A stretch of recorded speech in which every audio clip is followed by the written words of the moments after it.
There is a kind of heaviness that does not come from carrying anything physical. It does not sit on the shoulders the way a bag of rice does, and it does not press down on the chest like a stone placed there by someone else. And yet, at the end of a long day, you can feel it in every muscle and every breath. You lie in bed and the ceiling seems closer than usual. The room shrinks. The night stretches on forever. And even though nothing visibly terrible may have happened that day, something inside aches, quietly but persistently, like a wound that never quite healed.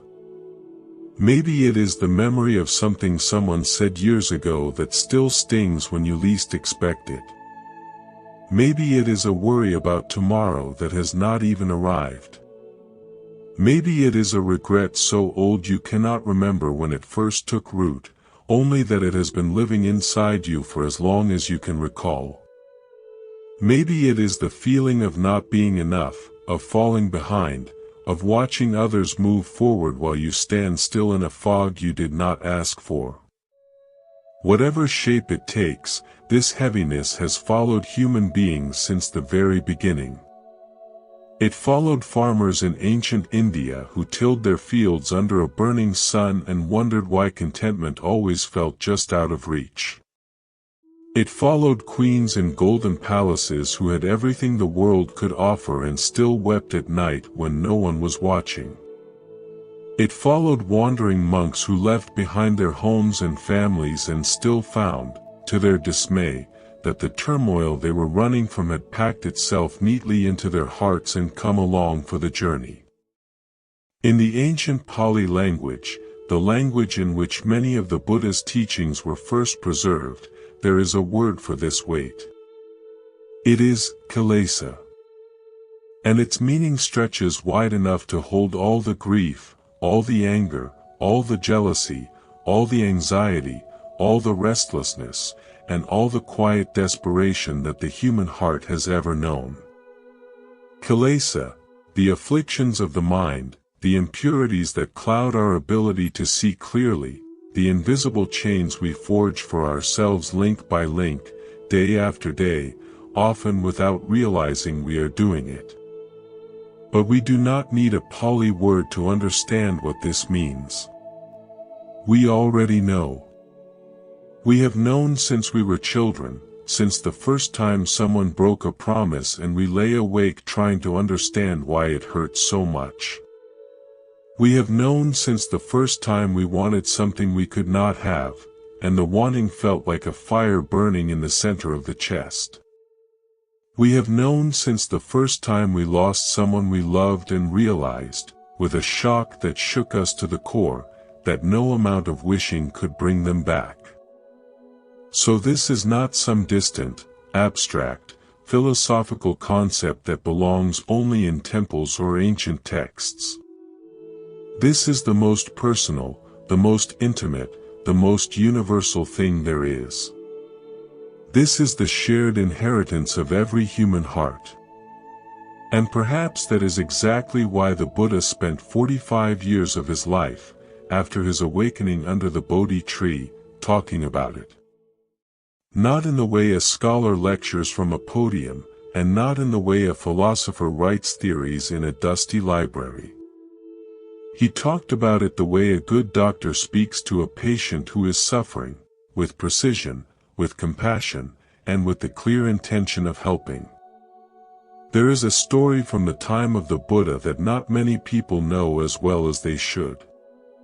It is the story of a woman named Padakara. And the reason this story matters is not because it is dramatic, although it is heartbreaking beyond words. It matters because it shows us something about the nature of grief and affliction that we might not see if we only ever look at our own lives from the inside. Padakara was born into a wealthy merchant family in the city of Savatthi. She was educated, well cared for, and had everything that her society considered valuable. But when she was young, she fell in love with one of her family's servants, and her parents, horrified by the match, forbade the relationship entirely. So Patakara did what desperate young lovers sometimes do. She ran away with the man she loved, and they built a small, simple life together far from her family's disapproval. For a while, things were difficult but bearable. They were poor, but they had each other, and sometimes that felt like enough. Then Patakara became pregnant with her first child, and she begged her husband to take her back to her parents' home for the birth, as was the custom in those days. He refused, afraid of her family's anger. She waited. She asked again when she was heavily pregnant. He refused once more. Finally, when her time was near, she set out on the road alone, and her husband, realizing she had gone, hurried after her. But on the road, her labor began. There, by the side of a dusty path, far from her mother, far from any comfort, she gave birth to her first child. There seemed no reason to continue the journey, so they turned back home. Time passed. She became pregnant again. And again, she longed to return to her family. Again her husband hesitated. Again she set out alone. Again he followed. But this time, the journey was far more cruel. A terrible storm arose. Rain fell in sheets. Thunder shook the ground beneath them. Patakara, in the agony of labor, begged her husband to find some shelter, some branches, anything to shield them from the downpour. He went into the undergrowth to cut wood, and there, hidden in the wet grass, a venomous snake bit him. He died within moments, alone in the rain, and Patakara did not know. She waited through the entire night, shivering, holding her firstborn child against her chest while giving birth to her second child in the mud and the storm. When dawn finally came and her husband still had not returned, she went looking for him and found his body, cold and still, lying in the grass. The grief must have been enormous. But what could she do? She was alone with two tiny children, far from anyone, with no one to help. So she gathered what strength she had and began walking toward her parents' city, toward Savatthi, hoping that perhaps they would take her back now, after all this suffering. But the road had one more cruelty waiting. She came to a river swollen from the storm, too deep and too fast for her to carry both children across at once. So she left the older child on the near bank, carried the newborn across first, placed him gently on the far side, and waded back to fetch her firstborn. She was halfway across the river when she saw a hawk circling above. In an instant, the bird swooped down and seized the baby she had just placed on the opposite bank. She screamed, waving her arms wildly, desperately. And the older child, hearing his mother's screams and thinking she was calling for him, stumbled into the rushing water. The current took him before she could reach him. 2 children. Gone. In the space of a breath. Patakara stumbled on toward Savatthi, delirious, shattered, barely able to stand. And when she finally arrived at her parents' home, she found it in ruins. The same storm that had killed her husband had collapsed the roof. Her mother, her father, and her brother had all perished beneath the wreckage. They had been cremated that very morning, and a thin column of smoke still rose from the funeral pyre. Everything. Every single person she had ever loved, every anchor that had kept her tethered to the world, all of it, erased in one night. Patakara lost her mind. She wandered the streets of Savatthi with torn clothing and wild eyes, babbling incoherently. People threw stones at her.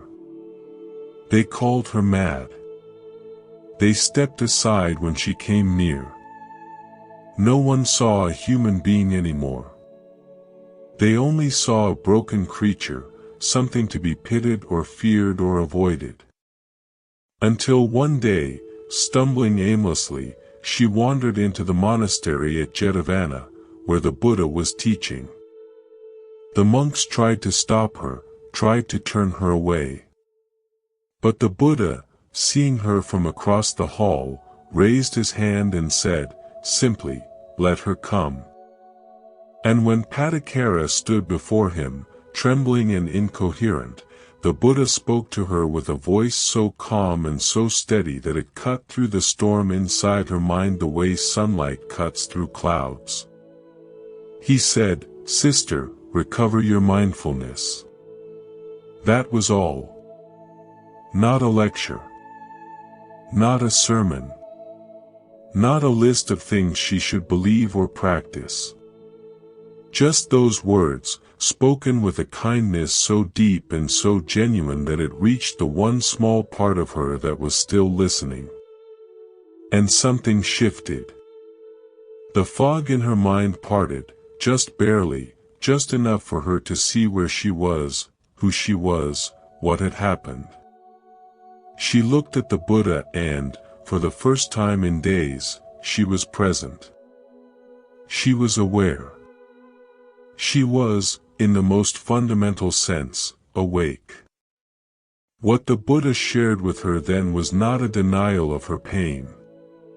He did not tell her to stop crying. He did not tell her that her suffering was an illusion or that she should simply move on. He acknowledged the ocean of grief she was drowning in, and then, gently, so gently, he showed her that this ocean, vast and terrifying as it was not the whole of reality. There was ground beneath the waves. There was something solid that could hold her. He taught her about impermanence. Not as a cold intellectual concept, but as a living truth that, once truly seen, has the power to transform grief into wisdom. He helped her understand that the nature of all things, every relationship, every moment, every life, is to arise and to pass away. And that this truth, painful as it is also a doorway. Because if everything changes, then suffering too must change. Grief too must change. Even the heaviness that feels like it will crush you forever must, by its very nature, eventually give way to something else. Patakara listened. And in listening, she found something she had not expected. She found a stillness inside herself that the storm of her life had not destroyed. It had always been there, beneath the grief, beneath the madness, beneath the unbearable weight of everything she had lost. She simply had not known how to reach it. She went on to become one of the most revered nuns in the Buddha's entire community. She became known for her profound understanding of the monastic code and her extraordinary compassion, and she guided countless other women through their own seasons of grief. The woman who had lost everything became a refuge for others who were in the midst of losing everything. Now, why does this story matter for us here, today? Not because we are expected to suffer the way Patakara did. Most of us, thankfully, will never face a night that cruel. It matters because her story reveals something universal about the way afflictions work inside the human mind. Notice what happened. Patakara's suffering was real. Her losses were undeniably real. The pain was not something she imagined or exaggerated. But what drove her to madness was not the events themselves. It was what her mind did with those events. It was the way her thoughts spiraled into an endless loop of why, the way her heart clenched around the pain and refused to let it move through her, the way she became so completely identified with her grief that she could no longer see anything else, not the sky, not the earth, not her own breath. This is what afflictions do. They do not just hurt us. They consume us. They convince us that the pain is all there is, that the darkness is permanent, that nothing will ever be okay again. And in doing so, they rob us of the one thing that could actually help, the ability to see clearly. The Buddha understood this with a precision that still feels startling, even after 2,500 years. He observed that the human mind has a tendency to take every experience and wrap layers and layers of narrative around it. Something happens, a small hurt, a disappointment, a loss, and before we even realize what we are doing, we have built an entire story on top of it. This always happens to me. Things will never get better. Nobody understands. The world is fundamentally unfair and always will be. Layer upon layer, until the original event is buried so deep beneath our stories about it that we can no longer tell the difference between what actually happened and what we have told ourselves about what happened. And this is exactly where the afflictions live. Not in the events themselves, but in the stories. Not in the loss, but in the clinging to the loss. Not in the pain, but in the resistance to the pain, in the desperate wish for things to be different from how they are. There is a verse from the Dhammapada, one of the most beloved collections of the Buddha's sayings, that captures this with remarkable clarity. It says, "Mind is the forerunner of all actions. All deeds are led by mind, created by mind. If one speaks or acts with a corrupt mind, suffering follows, as the wheel follows the hoof of the ox. If one speaks or acts with a serene mind, happiness follows, as a shadow that never departs." Let that settle for a moment. All deeds are led by mind, created by mind. What this means is not that external events are unimportant. They matter deeply. Pain is real. Loss is real. Injustice is real. But the quality of our inner experience, the degree to which we suffer or find peace within the same set of circumstances, is shaped not only by what happens to us but by how our mind relates to what happens. And here is the gentle, radical implication of that truth: if the afflictions are created by the mind, then the mind also has the power to release them. Not by pretending they do not exist. Not by forcing a smile when the heart is breaking. Not by painting over grief with a thin coat of positivity. But by learning, slowly and with great compassion, to see the afflictions for what they truly are, temporary visitors, not permanent residents. Whether passing through the sky, not the sky itself. This is not easy. No one ever said it was easy. The Buddha himself, who spent 6 years in the most intense spiritual practice imaginable before his awakening, never once suggested that freeing the mind from its afflictions was a simple or quick affair. But he did say, over and over again, in 1,000 different ways to 1,000 different people, that it was possible. That it was within reach. And he offered, with extraordinary generosity, a way to get there. But before we walk any further along that way, there is something worth understanding first. We need to understand why we hold on.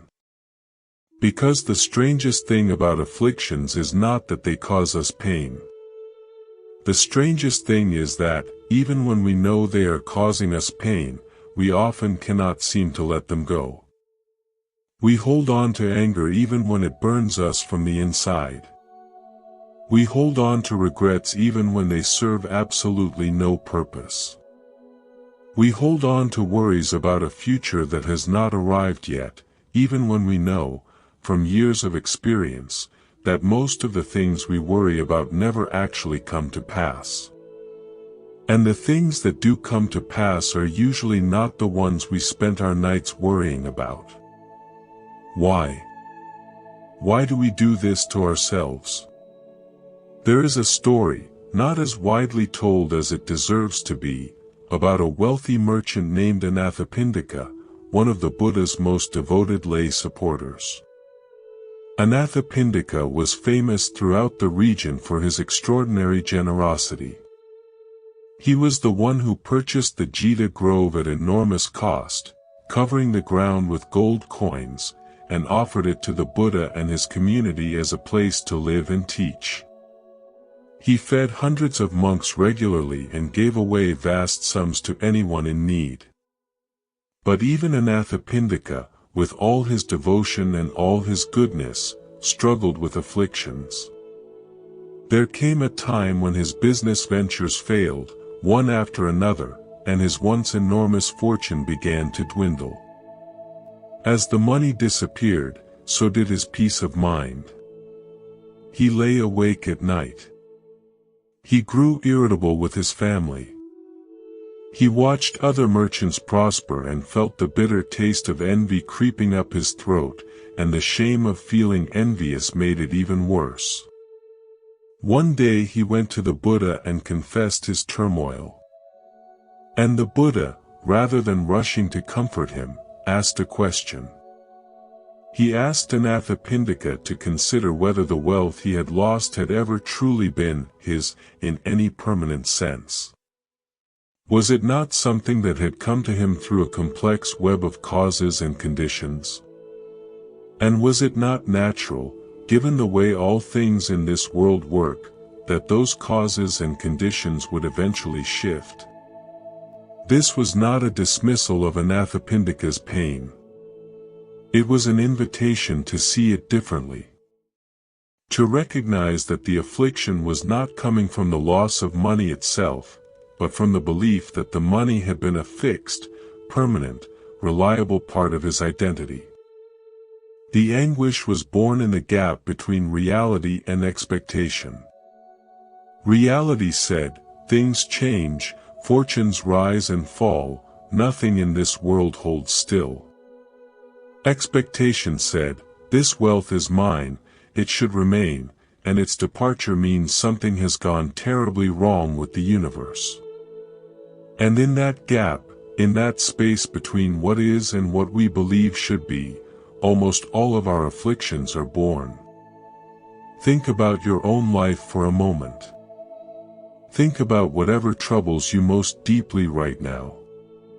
Perhaps it is a relationship that did not unfold the way you hoped. Perhaps it is a career that feels stuck or hollow. Perhaps it is the nagging sense that time is moving and you have not yet become the person you thought you would be by now. Whatever it is, if you look carefully, you will almost certainly find that the pain is not coming purely from the situation itself. It is coming from the story you are telling yourself about the situation. It is coming from the expectation that things should be different from how they are.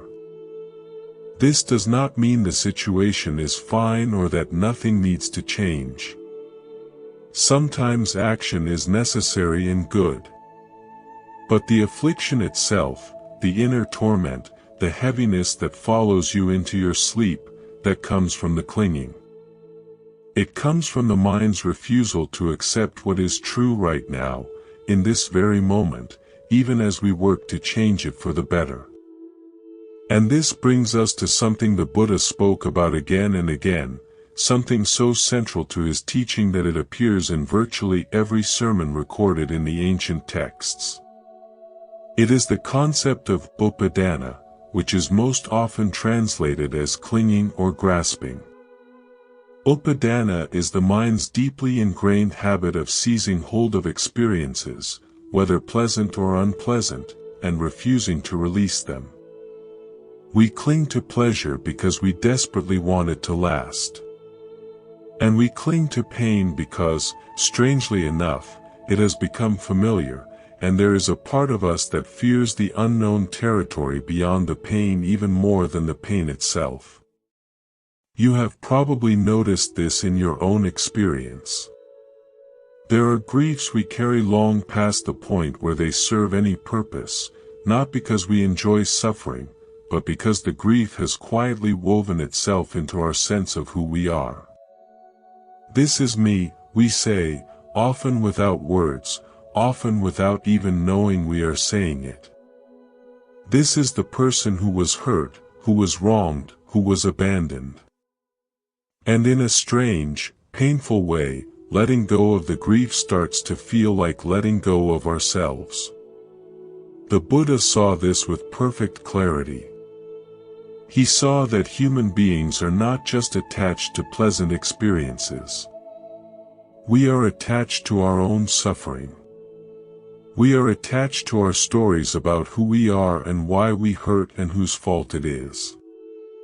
And these attachments, these layers of clinging, are the very fabric of what we experience as affliction.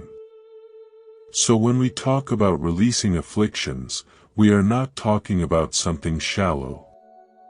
We are not talking about thinking positive or looking on the bright side or any of the well-meaning but hollow advice that gets tossed around so freely. We are talking about something much deeper, much more honest. We are talking about learning to hold our experiences the way you might hold water in open palms, gently, knowing it will slip through no matter how tightly you try to close your fingers, and finding peace in that knowing rather than panic. And perhaps the most comforting thing the Buddha ever communicated about this process is that it does not require perfection. It does not require becoming a different person. It requires only one thing, and that is the willingness to look. The willingness to turn attention inward, gently and without judgment, and simply see what is there. Because the truth is, afflictions cannot long survive in the light of genuine awareness. They are like shadows that exist only when something blocks the light. And the moment you bring sincere, compassionate, honest attention to your own suffering, something begins to shift. Not dramatically. Not overnight.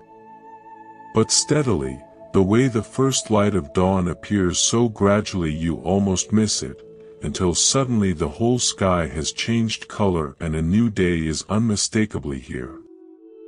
There was a monk in the Buddhist community named Vakali who was deeply devoted to the Buddha, almost desperately so. But his devotion was of an unusual kind.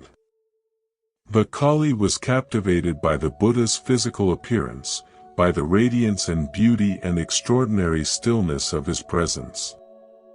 He would spend hours simply gazing at the Buddha, unable to look away, unable to concentrate on the teachings themselves because he was so thoroughly absorbed in the form of the teacher. The Buddha noticed, of course. And one day he said something to Vakali that must have been surprising and perhaps even a little painful to hear. He said, "Vakali, what is there in seeing this body of mine? Whoever sees the Dhamma sees me.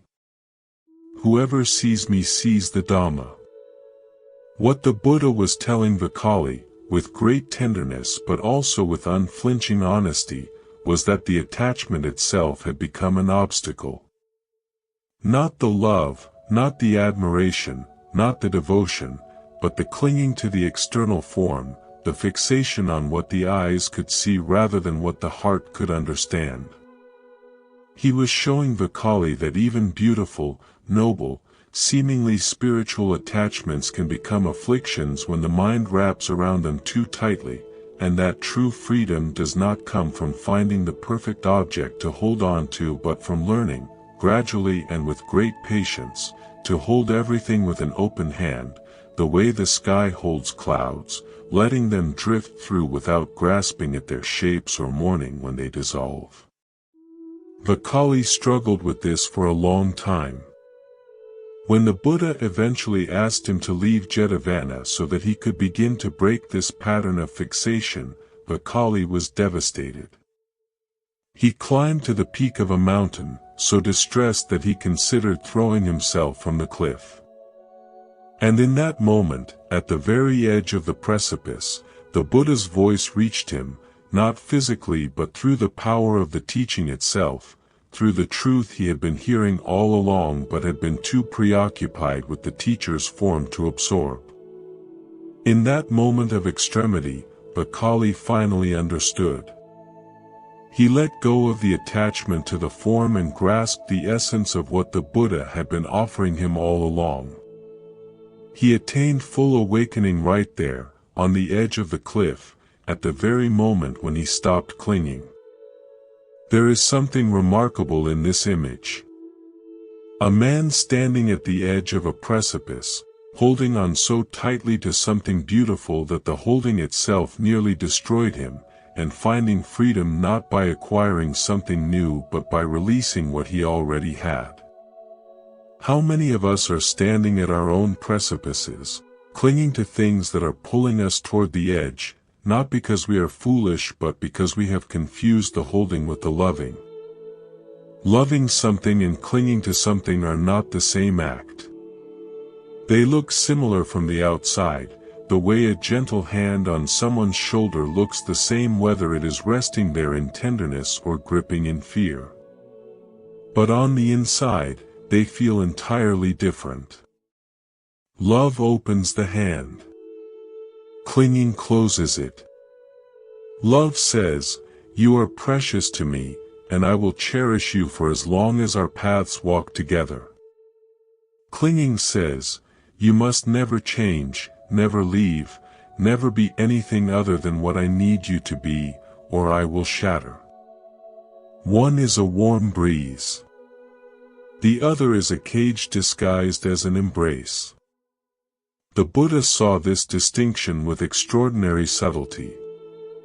In his teaching on the Four Noble Truths, which he offered in his very first sermon at the Deer Park in Sarnath to the 5 ascetics who had once been his companions, he did not say that life is nothing but suffering. That is a common misunderstanding that has followed his teaching like a stubborn rumor for thousands of years. What he actually said is closer to this: there is suffering in life, and this suffering has a cause, and because it has a cause, it can end, and there is a path that leads to its ending. Notice how methodical that is. How calm. How free of drama or doom. He approached the problem of human anguish the way a skilled healer approaches a disease. First, you acknowledge the illness. Then you identify the cause. Then you confirm that a cure exists. Then you prescribe the treatment. There is no panic in this. There is no despair. There is only clear seeing and steady hands. And when the Buddha identified the cause of suffering, he pointed directly at craving, at tanha, that relentless thirst of the mind for things to be other than they are. Craving for pleasure. Craving for existence. Craving for non-existence. These 3 currents of wanting run beneath almost everything we feel and do, powering the afflictions the way an underground river powers a waterfall. You cannot stop the waterfall by standing at its base and pushing. You have to go upstream. You have to find the source. This is what makes the Buddha's approach to afflictions so different from most of the advice the world offers. Most advice says, feel better, think differently, distract yourself, keep busy, move on. And while some of that may provide temporary relief, it rarely addresses the root. The afflictions keep returning, like weeds that have been trimmed at the surface but whose roots remain deep in the soil, waiting for the next rain. The Buddha's approach says, go to the root. Understand it. See it clearly. And once you truly see it, the root begins to lose its power, not because you have forced it out, but because clear seeing and clinging cannot coexist. There is a beautiful teaching that illustrates this perfectly, involving a monk named Nanda. Now, Nanda was no ordinary monk. He was the Buddha's half-brother, a handsome prince who had been engaged to one of the most beautiful women in the kingdom, a woman named Janapada Kalyani, whose beauty was legendary throughout the land. On the very day of his engagement celebration, as the festivities were reaching their peak and Janapada Kalyani waited for him adorned in her finest silks, the Buddha arrived at the palace for alms. The Buddha handed Nanda his alms bowl and then, without a word, simply walked away toward the monastery. Nanda, caught between his love for the woman waiting inside and his reverence for the Buddha, followed his brother with the bowl, unable to simply put it down and go back. Step by step, he followed the Buddha out of the palace, out of the city, and all the way to the monastery, where, before he quite understood what was happening, he found himself ordained as a monk. But Nanda's heart was not in the monastery. It was back in the palace with Janapada Kalyani. He could not meditate. He could not concentrate. He could not stop replaying her image in his mind, the way she had looked at him that morning, the warmth of her presence, the life they had been about to begin together. He was physically present in robes, but mentally he was still a prince standing in a sunlit palace, holding the hand of the woman he loved. The other monks noticed his distraction and whispered about it. Nanda grew miserable. He wanted to leave, to disrobe, to run back to the life he had been pulled away from. And the Buddha, aware of all of this, did something rather unexpected. He took Nanda on a journey. Using his powers, the Buddha showed Nanda the celestial realms, the heavenly worlds where beings of extraordinary beauty dwelt. The celestial nymphs there were so breathtakingly beautiful that Janapada Kalyani, by comparison, seemed like a singed she-monkey, Nanda later admitted with startled honesty. The Buddha then asked Nanda if he would like to be reborn in those heavenly realms among those celestial nymphs. Nanda said yes, immediately, without hesitation. Very well, the Buddha told him. Practice diligently, follow the path, and those heavenly pleasures will be yours. This might seem like a strange strategy, replacing one attachment with a bigger attachment, swapping earthly beauty for celestial beauty. But the Buddha was a teacher of remarkable patience and skill. He knew that Nanda could not simply be told to abandon his desire. Desire is not a faucet that turns off when someone says the right words. It is a fire, and sometimes the only way to begin working with a fire is to redirect it rather than trying to smother it all at once. So Nanda practiced.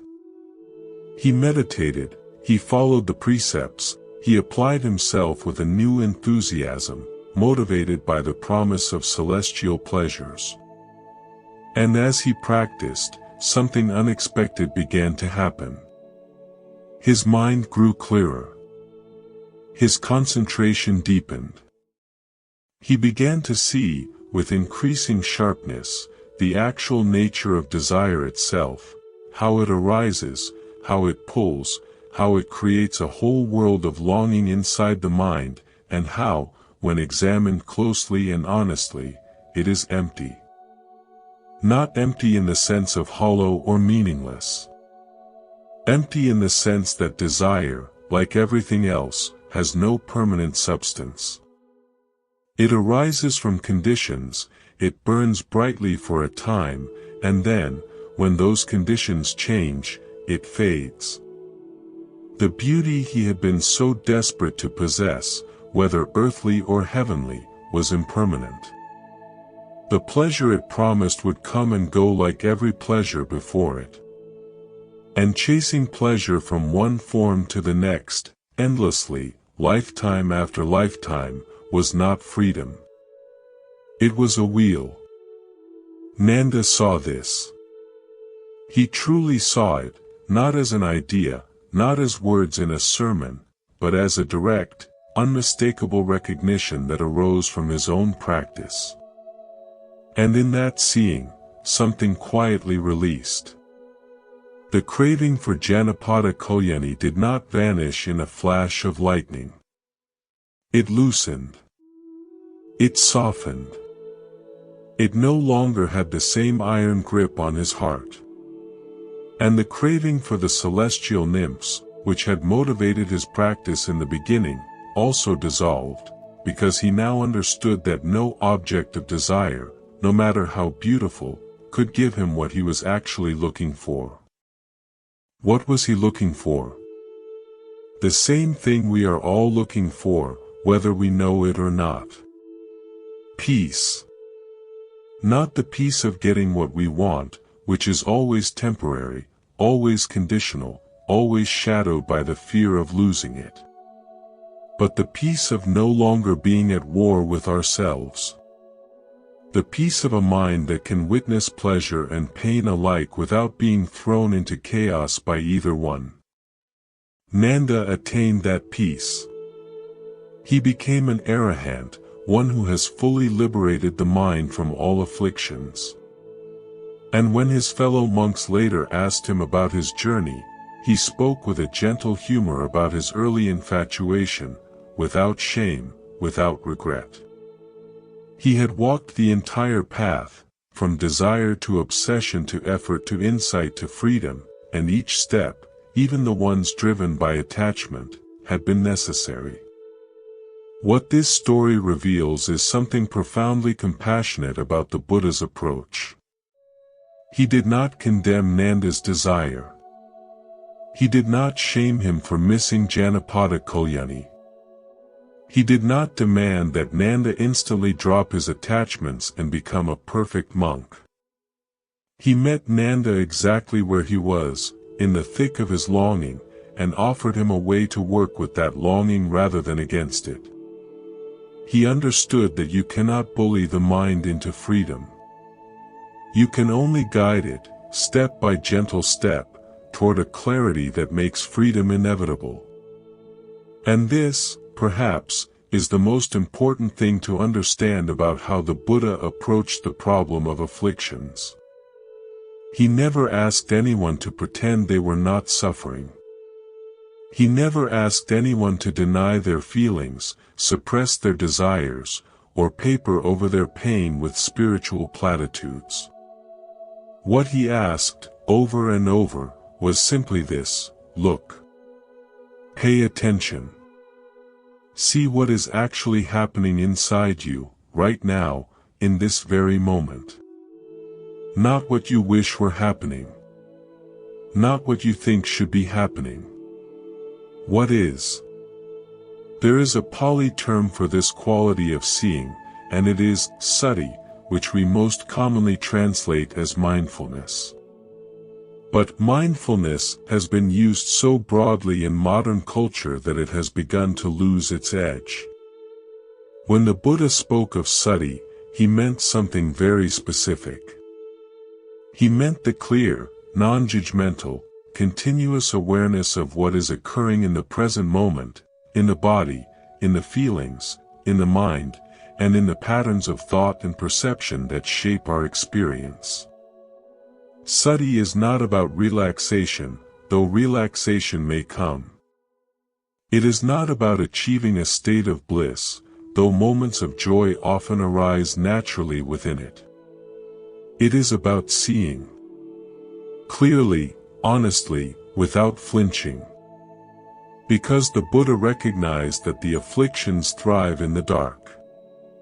They thrive in the unconscious, in the habitual, in the unexamined corners of the mind where we store our old wounds and outdated stories. When you bring the light of genuine awareness to those corners, the afflictions do not disappear instantly, but they begin to change. They lose their solidity. They become less like prison walls and more like smoke, still present but no longer able to contain you. There is a lesser-known teaching from the Satipatthana Sutta, the discourse on the foundations of mindfulness, in which the Buddha instructs his students to observe their mental states with the same calm attention a scientist might use when observing natural phenomena. When anger arises, he says, know that anger has arisen. When desire arises, know that desire has arisen. When confusion arises, know that confusion has arisen. And when these states pass away, as they inevitably do, know that they have passed away. This might sound almost ridiculously simple. Know that anger has arisen. We already know when we are angry, do we not? But there is a vast difference between being angry and knowing that anger has arisen. When you are angry, you are the anger. You are consumed by it. It fills your entire field of vision. The person who wronged you is a villain, you are a victim, and the world is an unjust place. Every cell in your body is recruited into the cause. You are, in that moment, a creature of pure reaction. But when you know that anger has arisen, you have stepped back just enough to see the anger without being swallowed by it. You are still feeling it, fully and completely. Nothing is suppressed. But there is now a space, tiny but immensely significant, between you and the anger. In that space, you can make choices. In that space, you can breathe. In that space, the anger is allowed to exist without consuming everything else. The Buddha compared this to watching a river from the bank rather than being caught in its current. When you are in the river, you are helpless.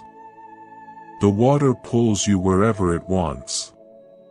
But when you stand on the bank, you can see the river clearly, its speed, its direction, its dangers, without being swept away. The river is still there. But your relationship to it has fundamentally changed.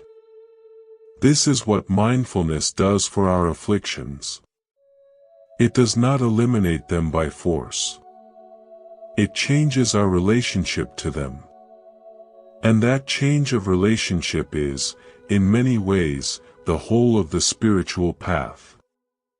Not trying to become someone who never feels anger or grief or desire, which is neither possible nor particularly desirable, but becoming someone who can hold those feelings with awareness and compassion, the way a mother holds a crying child, not trying to silence the crying but simply being present, steady, warm, patient, until the child, feeling truly held, naturally begins to calm. There was a monk named Sona whose story beautifully illustrates this principle. Sona had been a prince before his ordination, accustomed to a life of extraordinary luxury.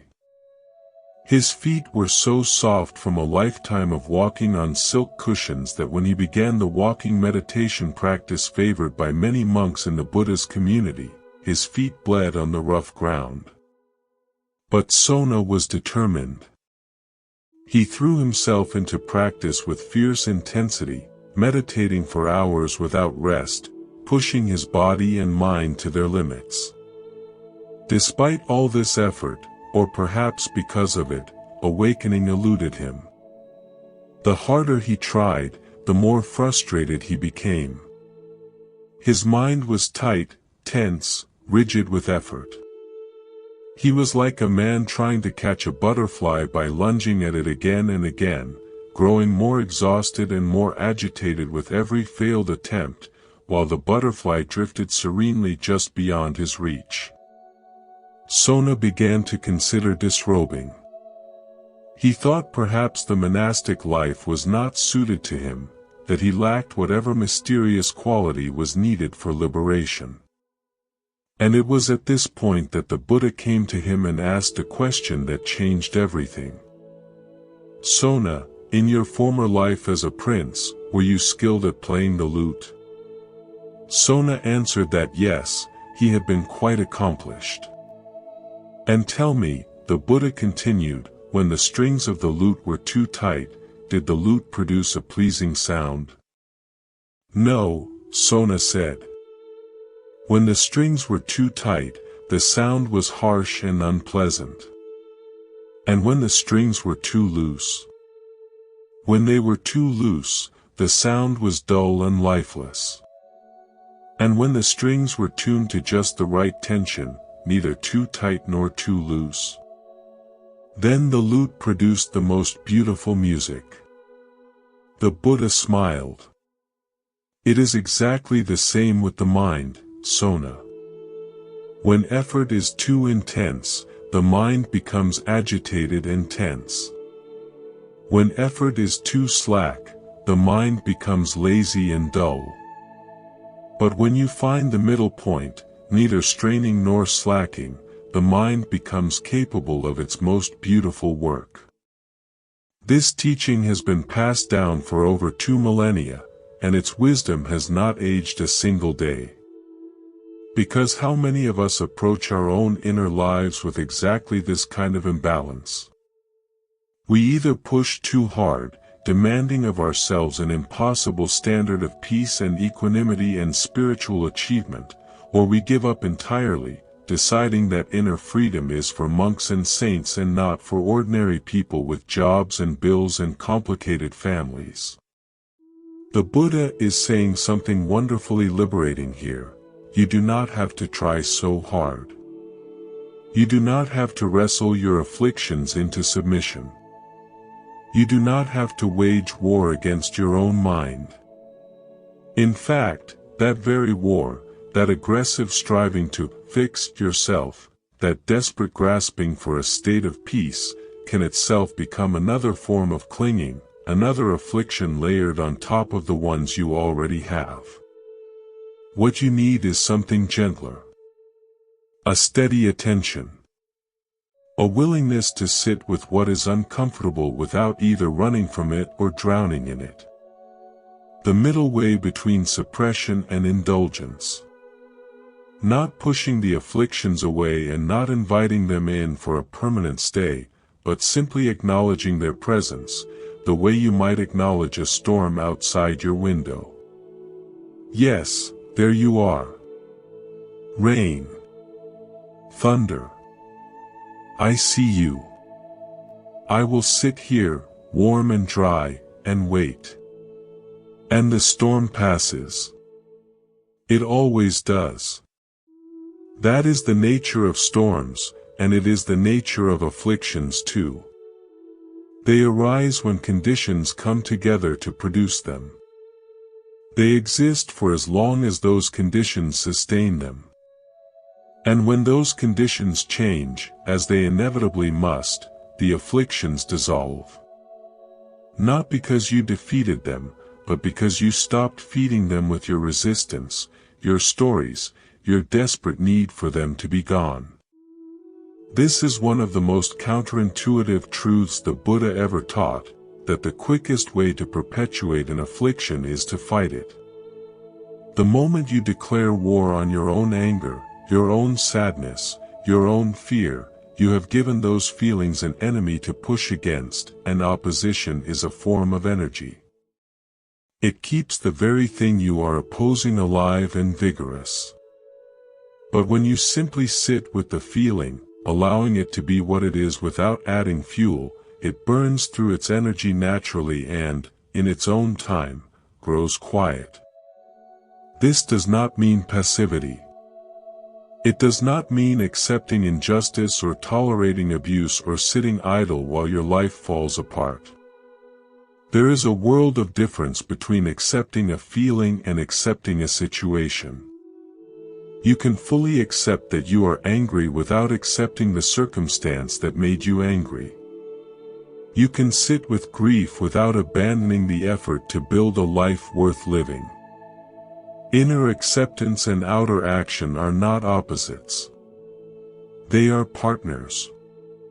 And the clearest, most effective action always comes from a mind that has first made peace with its own inner weather. There is a teaching in the Anguttara Nikaya in which the Buddha compares the untrained mind to a wild bull that has been let loose in a field. It charges at everything, tramples crops, destroys fences, and exhausts itself with its own rampaging.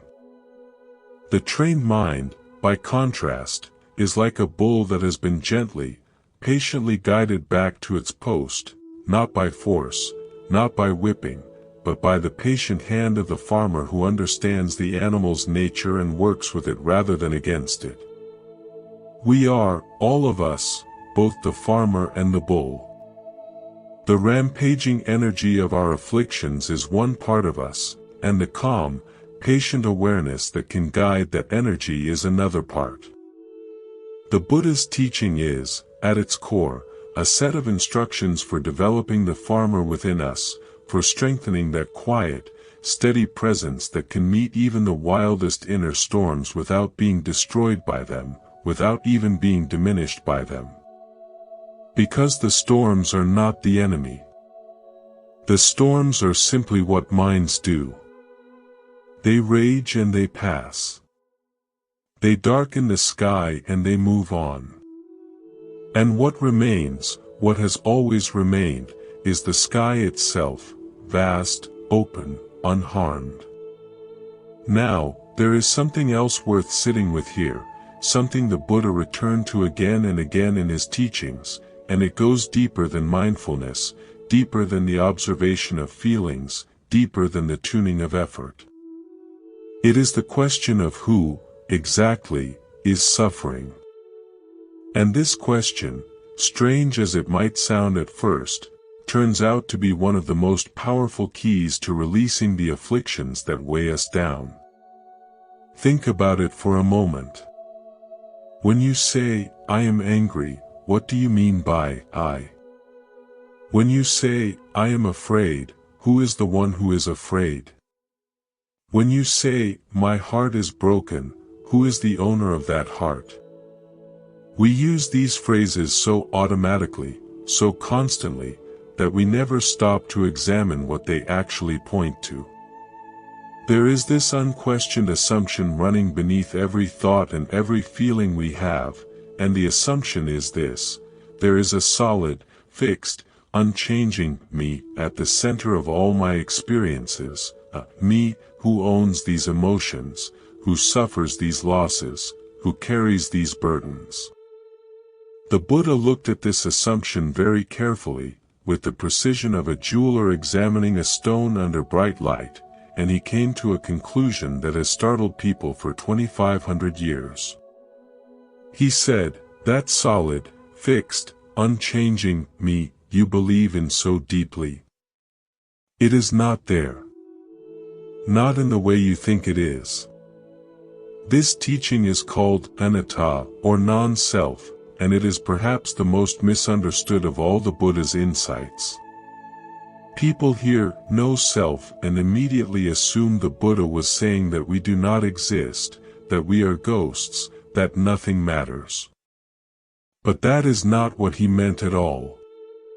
What he observed, through direct investigation of his own experience, is that what we call self is not a single, permanent thing but a constantly changing process, a river of sensations, perceptions, thoughts, reactions, and consciousness flowing together so seamlessly that it creates the convincing illusion of solidity. It is like watching a candle flame. The flame appears to be a single, stable object. But if you look more closely, you realize it is not an object at all. It is a process. It is the continuous combustion of wax and wick and air, changing every instant, never the same flame from one moment to the next, and yet appearing constant because the change is so rapid and so smooth. We are like that flame. We feel solid and continuous, but what we actually are is a process, a flow, a dance of elements coming together and falling apart and coming together again, moment after moment, breath after breath. And the self we cling to so desperately, the self we defend and protect and aggrandize and torment, is not a fixed thing that can be found if you look hard enough.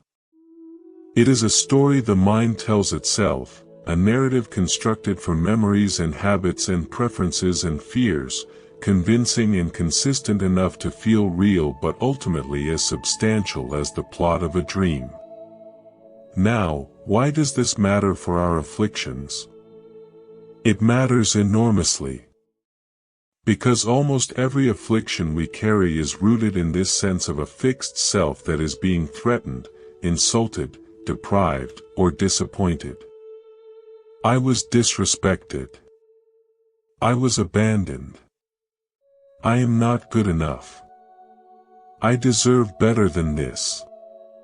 Each of these statements presupposes a solid I that exists independently and permanently and can be harmed in lasting ways. And the tighter we cling to that sense of I, the more vulnerable we become to everything that seems to threaten it, which is nearly everything. But if the I is not what we thought it was, if it is a process rather than a thing, a river rather than a rock, then the afflictions that depend on it for their existence begin to lose their foundation. This does not mean pain disappears. Stubbing your toe still hurts whether you believe in a permanent self or not. But the layers of suffering we build on top of pain, the why me, the this is unfair, the I cannot bear this, those layers depend entirely on the assumption of a solid self that is being targeted by an unjust universe. Loosen that assumption, and those layers begin to peel away on their own. There was a wanderer named Bahia Dara Syria whose story illuminates this teaching with striking clarity. Bahia was not a follower of the Buddha. He was a spiritual seeker who had been practicing austerities on his own for many years, wearing robes made from tree bark and living on the outskirts of a port town. He had gained a considerable following of admirers who believed he was an awakened being, and for a time, Bahia believed it too. But a deity, an old friend from a previous life according to the texts, appeared to him and told him plainly, "Bahia, you are neither an arahant nor have you entered the path of an arahant. You do not even possess the practice that could make you an arahant." This shook Bahia to his core. He asked the deity who in the world could teach him the true path, and the deity told him about the Buddha, who was living at the time in Savatthi. Bahia traveled an enormous distance to reach Savatthi, driven by an urgency that bordered on desperation. He had realized that everything he thought he knew was incomplete, and this realization burned in him like a coal. When he arrived at Jetavana, the Buddha was out on his morning alms round, walking through the streets of the city with his bowl. Bahia rushed to him and threw himself at his feet, begging for a teaching. The Buddha, calm and unhurried, said, "This is not the right time, Bahia. We are on our alms round." But Bahia would not be put off. "Life is uncertain," he said. "Who knows when death will come? Please, teach me now." He asked 3 times, and the Buddha, recognizing the sincerity and readiness in this man's heart, stopped in the middle of the street and gave one of the most condensed and powerful teachings ever recorded. "Then, Bahia, you should train yourself thus: in the seen, there will be only the seen. In the heard, only the heard. In the sensed, only the sensed. In the cognized, only the cognized. When for you there is only the seen in the seen, only the heard in the heard, only the sensed in the sensed, only the cognized in the cognized, then, Bahia, there is no you in connection with that. When there is no you in connection with that, there is no you there. When there is no you there, you are neither here nor there nor between the two. This, just this, is the end of suffering. Bahia, standing in the dusty street with the morning sun on his face, understood. In that instant, hearing those words, he was fully awakened. The entire journey, all the years of seeking, all the miles traveled, all the longing, resolved in a single moment of clear seeing. What the Buddha told Bahia is deceptively simple but infinitely deep. He was saying, when you see something, just see it. Do not add I to the seeing. Do not construct a self who is doing the seeing and then a story about what the seeing means for that self. When you hear something, just hear it. When you feel something, just feel it. The moment you insert an I into the experience, the moment you say I see, or I hear, or I feel, you have created a sense of self that did not need to be there, and with that self comes all the vulnerability, all the defensiveness, all the fear and craving and affliction that attend the belief in a permanent identity that must be protected at all costs. This might sound abstract, but consider how it plays out in daily life. Someone says something unkind to you. If there is just the hearing, just the recognition of sounds and their meaning, the experience is brief and passes quickly, like a gust of wind. But the moment the I gets involved, the moment the mind says, they said that to me, how dare they, I do not deserve this, the experience explodes into a storm of hurt and anger and resentment that can last hours, days, years. The unkind words were a spark. The I was the fuel. Without the fuel, the spark has nothing to catch on, and it simply goes out. This is not about becoming cold or detached or robotic. The Buddha was not asking Bahia to stop feeling. He was asking him to stop adding unnecessary layers to what he was feeling. There is a world of difference between experiencing sadness and constructing an identity as a sad person. There is a world of difference between feeling fear and deciding, I am someone who is fundamentally afraid. The feeling itself is natural, human, and impermanent. The identity we build around it is the affliction. And this is where things become truly liberating. Because if the afflictions are not embedded in some unchangeable core self, if they are not permanent features of who you are, then they are not your destiny. They are weather. They are passing conditions. They are guests in the house of awareness, and guests, by definition, are temporary. They arrive.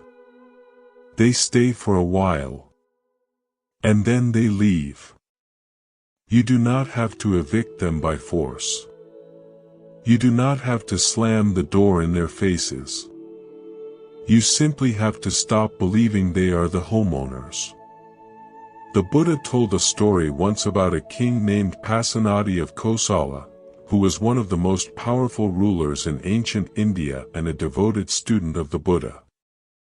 King Pasenadi was a complicated man, generous and sincere in his devotion, but also prone to excess and given to bouts of melancholy that descended on him without warning. One day, Pasenadi came to the Buddha looking troubled. He had been thinking about old age, about how his body was changing, about how the strength and beauty of his youth were fading, and this filled him with a deep, gnawing sadness. The Buddha listened patiently, as he always did, and then he asked the king a series of gentle questions. "Great king, if a trusted messenger came to you from the east and told you that an enormous mountain, as high as the clouds, was rolling toward your kingdom, crushing everything in its path, and if another messenger came from the west with the same news, and from the north and the south, and you knew beyond any doubt that these mountains were coming and that there was no escaping them, what would you do?" Pasenadi thought carefully and said, "If such a terrible thing were really coming, if there were truly no escape, what else could be done but to live rightly? What else could be done but to practice the Dhamma, to do good, to be generous, to use the time remaining wisely?" And the Buddha said, "Great king, aging and death are rolling toward you from all sides, just like those mountains. They are relentless. They cannot be stopped. No amount of wealth can buy them off. No army can defeat them. And so, what else is there to do but to live rightly, to use this precious time wisely?" This exchange is remarkable not for its philosophical depth but for its emotional honesty. The Buddha did not deny the pain of aging. He did not tell Pasenadi that his fear was irrational or that he should simply meditate it away. He met the king in his fear, stood beside him in it, and then, without pushing, without lecturing, simply turned his attention toward the one thing that could actually help: how he chose to live with the time he had.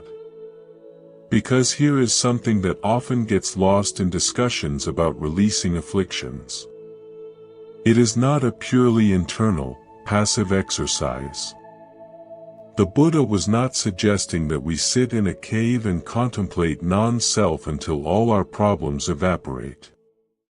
He taught that the way we live, the choices we make, the way we treat other people, all of these have a direct and powerful impact on the quality of our inner life. You cannot be generous and small-minded at the same time. You cannot practice genuine kindness toward others and remain trapped in bitterness. The external and internal are not separate. They mirror each other, reinforce each other, and heal each other. This is why the Buddha placed such emphasis on ethical conduct as a foundation for inner peace. Not because morality is a set of arbitrary rules imposed from above, but because harmful actions inevitably generate harmful mental states. When you lie, you have to carry the lie. It lives in your mind, requiring energy and vigilance to maintain, creating anxiety about being discovered. When you harm someone, even if no one else knows, something in you knows, and that knowledge becomes an affliction of its own, a quiet, persistent guilt that colors everything. When you act from greed, the greed grows rather than diminishes, because feeding a craving never satisfies it, only strengthens it. The reverse is equally true. When you speak truthfully, there is a lightness that comes from having nothing to hide. When you act with kindness, there is a warmth that flows back to you, not as a reward but as a natural consequence of having opened your heart.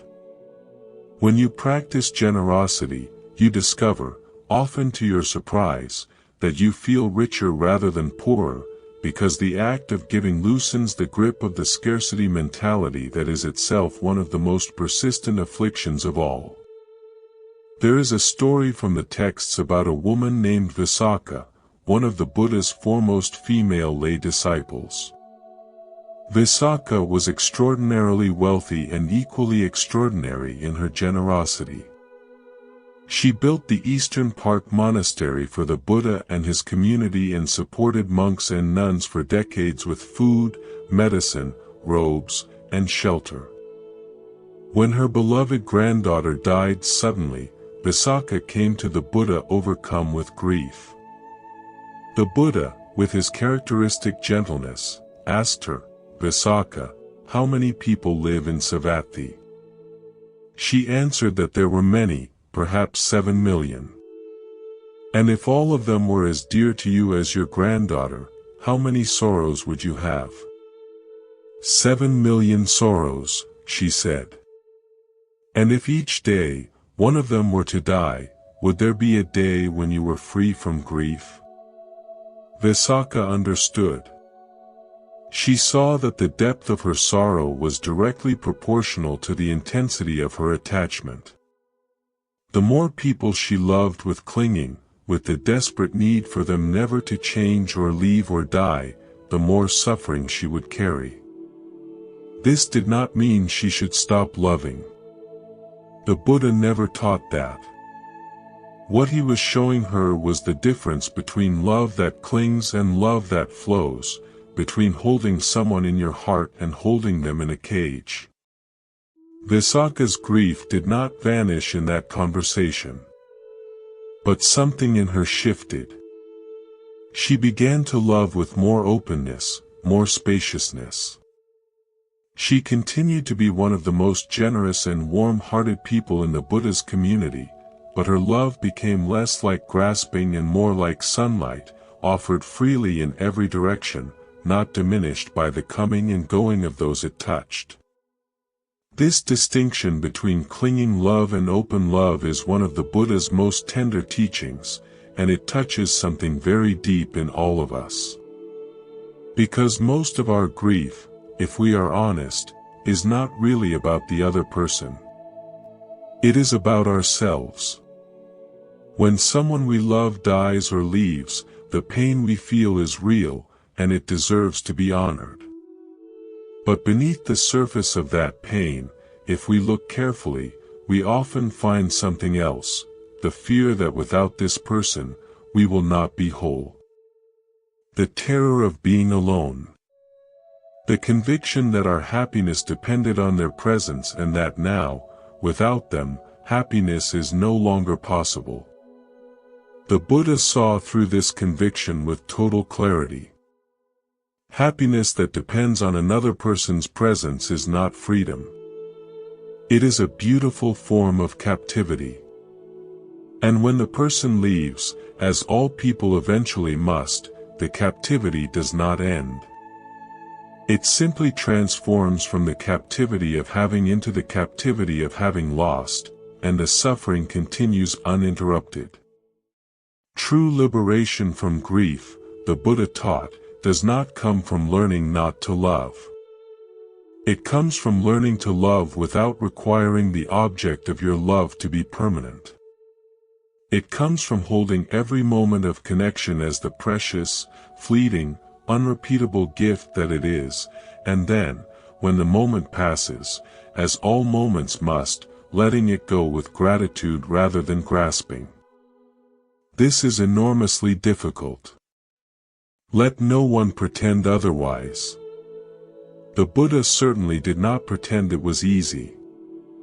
But he demonstrated, through his own life and through the lives of his students, that it is possible.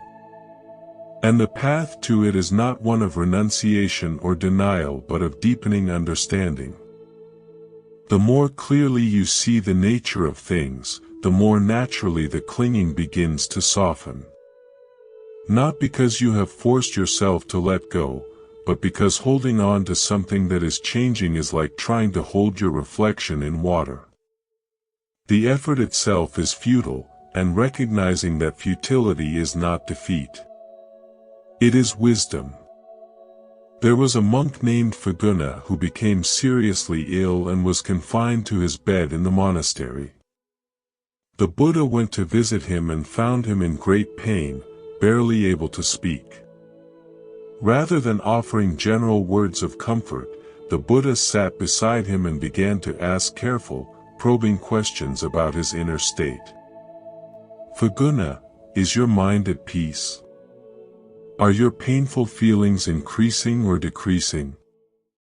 Faguna admitted that his mind was not at peace, that the physical pain was severe, and that on top of the physical pain, there was mental anguish, a burning frustration at being ill, a fear of death, a grief at the loss of the vigorous life he had been living only weeks before. The Buddha then spoke to him about the layers of suffering. He explained that when an untrained person experiences physical pain, they suffer twice, once from the physical sensation and a second time from the mental reaction to it. It is as though they are struck by two arrows. The first arrow is the physical pain itself, which is unavoidable. The second arrow is the mental anguish, the resistance, the fear, the anger, the "why me," and this second arrow is optional. The well-trained student of the Noble Ones, the Buddha said, when touched by a painful feeling, does not sorrow, does not grieve, does not lament, does not beat their breast and weep, does not become distraught. They feel one feeling, the bodily one, not the mental one. It is as if a person were struck by an arrow and, following the first, was not struck by a second. They feel the pain of only one arrow. This teaching about the two arrows is one of the most practical and immediately applicable of all the Buddha's insights. Right now, whatever you are struggling with, whatever heaviness you are carrying, there is a good chance that part of your suffering is the first arrow, the actual difficulty, and part of it, perhaps the larger part, is the second arrow, the story you are telling yourself about the difficulty, the resistance you are offering to something that has already happened, the argument you are having with reality. And the invitation the Buddha is making, so gently, so patiently, is to begin noticing which arrows are which. You cannot always avoid the first arrow. Life will bring pain. People will disappoint you. Things will fall apart. Bodies will grow old and fail. This is not pessimism. This is simply the nature of a world where everything changes. But the second arrow, the one you fire at yourself, that one is within your power to set down. Not all at once. Not perfectly. But a little more each day. A little more awareness. A little more space between the event and your reaction to it. A little more willingness to feel what you are feeling without adding the extra layers of judgment and fear and narrative that turn a manageable pain into an unbearable one. And in that growing space, something unexpected begins to bloom. Not the absence of pain, because the first arrow still arrives. But something else, something harder to name. A steadiness. A groundedness.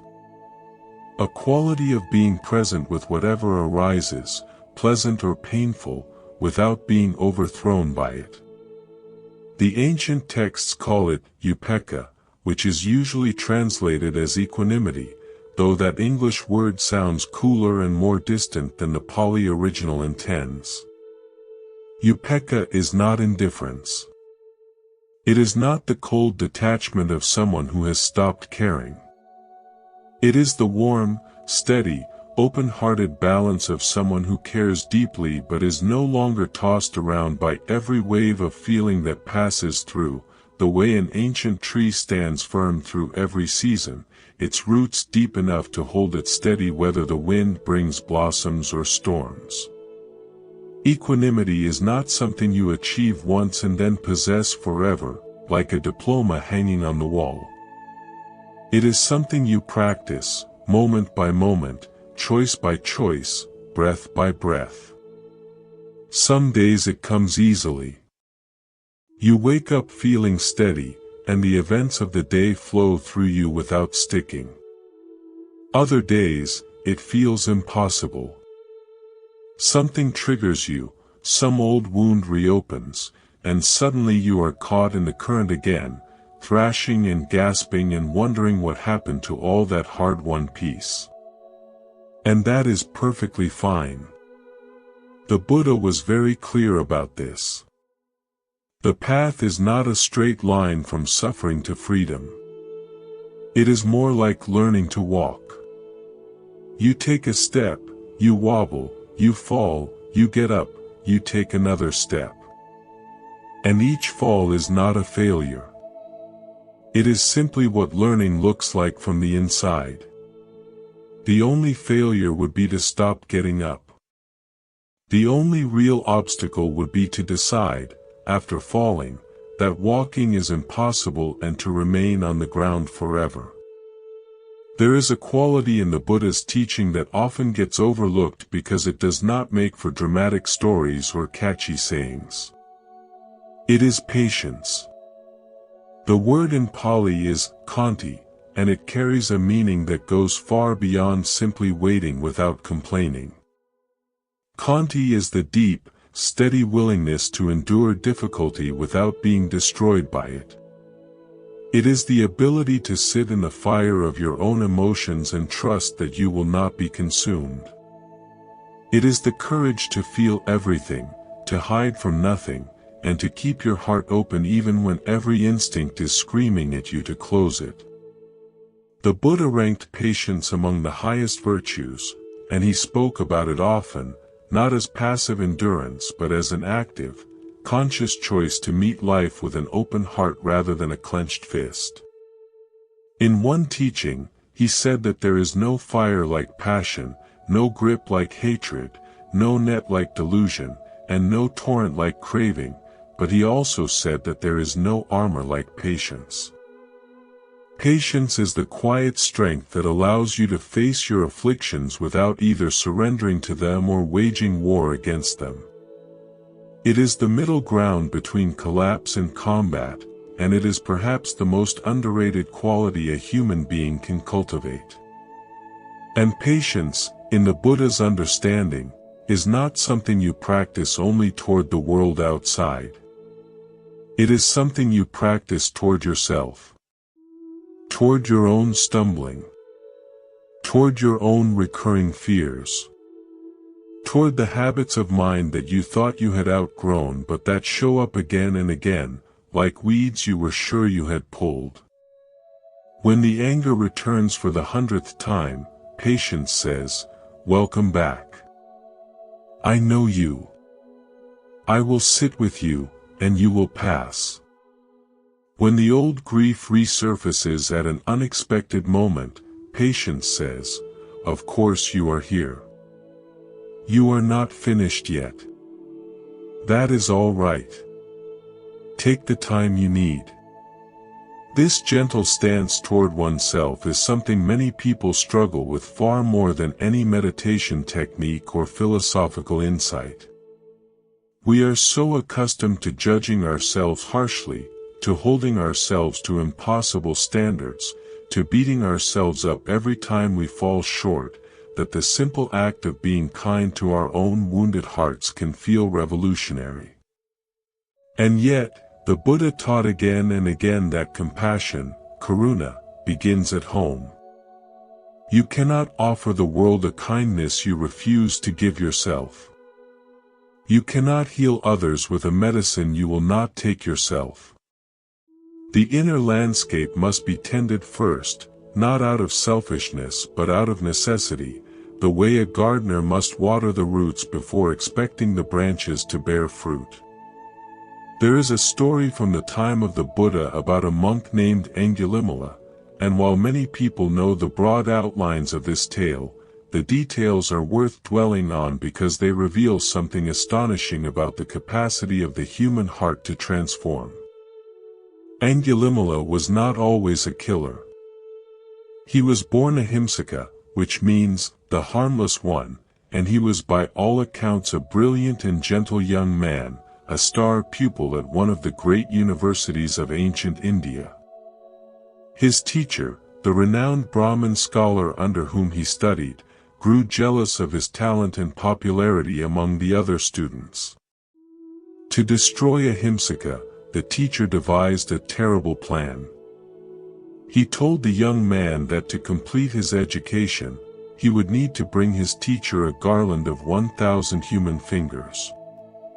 The teacher assumed that Ahimsaka would either refuse and be expelled in disgrace or attempt it and be killed by his intended victims. Either way, the brilliant student would be eliminated as a rival. But something went wrong. Something in Ahimsaka's mind, twisted by the impossible demand from a figure he deeply trusted and revered, broke. He believed his teacher. He entered the forest and began killing travelers, cutting a finger from each victim and wearing the grisly trophies around his neck, which is how he came to be called Angulimala, finger garland. By the time his count reached 999, the region was in terror. Soldiers hunted him. Villages barricaded their gates at nightfall. And Angulimala, lost in the madness of his mission, was a creature more dead than alive, hollowed out by violence, barely recognizable as the gentle scholar he had once been. He needed only one more finger. At that moment, his own mother, hearing what her son had become and unable to bear the thought of him being hunted down and killed by soldiers, set out into the forest to find him, to beg him to stop. And Angulimala, so lost in his frenzy that he could no longer distinguish love from threat, saw her approaching and prepared to take her finger, his own mother's finger, as his 1000th. It was at this moment that the Buddha appeared on the forest path. The monks had begged the Buddha not to go. Everyone knew the forest was Angulimala's territory. Even the king's soldiers avoided it. But the Buddha went anyway, walking alone into the trees with the same unhurried calm he brought to everything. Angulimala saw him and abandoned his mother to pursue this easier target. He charged after the Buddha, sword raised, running at full speed. But no matter how fast he ran, he could not close the distance. The Buddha was walking at a normal pace, and yet Angulimala, sprinting with all his strength, could not catch him. It was as though the road itself were stretching. Finally, gasping and bewildered, Angulimala shouted, "Stop! Stop, monk!" And the Buddha, without breaking his stride, replied, "I have stopped, Angulimala. It is you who have not stopped." Those words pierced through the madness like a shaft of light through a sealed room. Angulimala understood, in a flash that illuminated his entire broken life, that the Buddha was not speaking about walking. He was speaking about violence, about the relentless momentum of harm that had carried Angulimala from one kill to the next, about the inability to stop, to pause, to step out of the terrible current that had been sweeping him forward.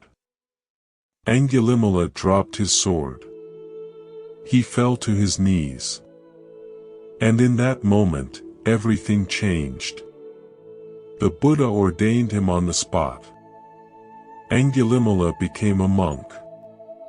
And the road to peace, for a man who had taken 999 lives, was not easy or quick or painless. When he went on alms rounds in the towns nearby, people who recognized him threw stones and refused. He returned to the monastery bleeding, bruised, his robes torn. The Buddha told him, gently but firmly, "Bear it, Angulimala. You are experiencing in this life the results of deeds that might otherwise have caused you suffering for an unimaginably long time." And Angulimala bore it. He practiced. He meditated. He looked unflinchingly at what he had done, not to punish himself but to understand. And through that understanding, through the willingness to see the full truth of his actions without looking away and without being destroyed by the seeing, he attained full liberation. Angulimala, the serial killer, became an arahant. Now, this story is not told to minimize the horror of what he did. 999 people died. Those lives mattered. That suffering was real. But the story is told because it demonstrates, with breathtaking force, that no one is beyond redemption. No affliction is so deep, no darkness so complete, that the light of awareness and compassion cannot reach it. If even Angulimala could be transformed, then what does that say about our own comparatively minor afflictions? What does that say about the anger we carry, the regret, the shame, the self-hatred that tells us we are damaged beyond repair? It says those stories are not true. It says the voice in our heads that whispers, "You are too far gone, too broken, too flawed to ever find peace," is lying. Not out of malice, but out of ignorance. Out of the habit of mind that confuses the weather for the sky, that mistakes the passing storm for the permanent nature of things. The Buddha saw this in Angulimala when no one else could. He saw past the blood and the sword and the necklace of fingers to the frightened, confused, wounded young man who had been manipulated by a teacher he trusted and who had lost himself entirely in the madness that followed. The Buddha did not condone what Angulimala had done. He did not excuse it or minimize it. But he refused to believe that the violence was the final word. He insisted, with his presence and his teaching and his calm, unwavering compassion, that a different ending was possible. And this is what compassion does. It sees past the surface. It sees past the behavior to the suffering that drives the behavior. It sees past the mask to the face beneath. And in seeing that face, really seeing it, it offers something that judgment can never offer, the possibility of change. Compassion, in the Buddha's teaching, is not sentimentality. It is not a vague warm feeling or a pious wish that everyone would just be nicer. It is a fierce, clear-eyed, practical force. The Pali word, karuna, carries a sense of trembling, of the heart quivering in response to the suffering of another being, the way a tuning fork vibrates in response to a note played nearby. True compassion is not something you decide to feel. It is something that arises naturally when the barriers between self and other begin to thin, when you start to see that the suffering in another person's heart is not fundamentally different from the suffering in your own. And here is the remarkable thing: compassion heals not only the person it is directed toward but also the person from whom it flows. When you respond to someone's pain with genuine compassion, something in your own heart opens and softens. The walls you have built to protect yourself, the armor of cynicism and distrust and emotional distance, begin to crack. And through those cracks, light enters. Not a dramatic, blinding light, but a gentle, steady warmth that makes the inner landscape feel less cold and less lonely. The Buddha understood that many of our afflictions are rooted not just in craving and clinging but in isolation. In the deep, often unspoken feeling that we are fundamentally alone in our suffering, that no one truly understands, that we must face our pain in solitude because revealing it would make us vulnerable, and vulnerability is dangerous. This isolation is itself an affliction, and it feeds all the others. When you feel alone in your pain, the pain doubles. When you feel connected, when you sense that your suffering is understood and shared, the same pain becomes more bearable. Not because anything about the situation has changed, but because the aloneness has lifted, and aloneness was always the heavier burden. This is why the Buddha placed such importance on Sangha, the community of practitioners. Not because spiritual community is pleasant, though it can be, but because the path from affliction to freedom is very difficult to walk alone. We need mirrors. We need people who reflect our blind spots back to us with kindness. We need people who have walked a little further down the path and can reassure us that the darkness we are passing through does eventually give way to light. And we need people who are behind us on the path, who remind us, by their very presence, that we too once stood where they stand now and that growth is real. But you do not need to be part of a formal spiritual community to experience this. The principles of connection and compassion apply everywhere. Every genuine conversation with a friend, every moment of truly listening to someone without trying to fix them, every act of kindness offered without expectation of return, these are all expressions of the same truth the Buddha was pointing to. The walls between self and other are thinner than we think. And every time we reach through those walls, every time we allow ourselves to be touched by someone else's joy or sorrow, we are practicing a form of liberation that no amount of solitary meditation could achieve on its own. There was a monk named Punna Mantanapada who exemplified this beautifully. Punna was one of the Buddha's most skilled teachers, known for his eloquence and his fearless dedication to spreading the Dhamma. When he asked the Buddha for permission to teach in the remote and notoriously hostile region of Sunaparanta, the Buddha tested his resolve with a series of questions. Punna, the people of Sunaparanta are fierce and rough. If they insult and abuse you, what will you think? I will think they are good people, very good people, because they only insult and abuse me. They do not strike me with their fists. But if they do strike you with their fists, I will think they are good people, because they only strike me with their fists. They do not strike me with stones. And if they strike you with stones, I will think they are good people, because they only strike me with stones. They do not strike me with clubs.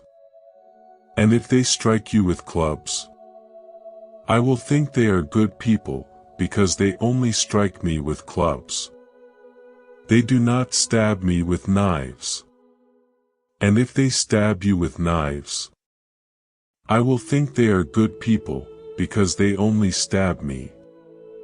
They do not kill me. And if they kill you, Punna, then, blessed one, I will think they are good people, very good people indeed, because they will have freed me from this body, which is burdensome and troublesome. There are monks who, filled with disgust for the body, have sought a knife to end their lives. But I will not need to seek one.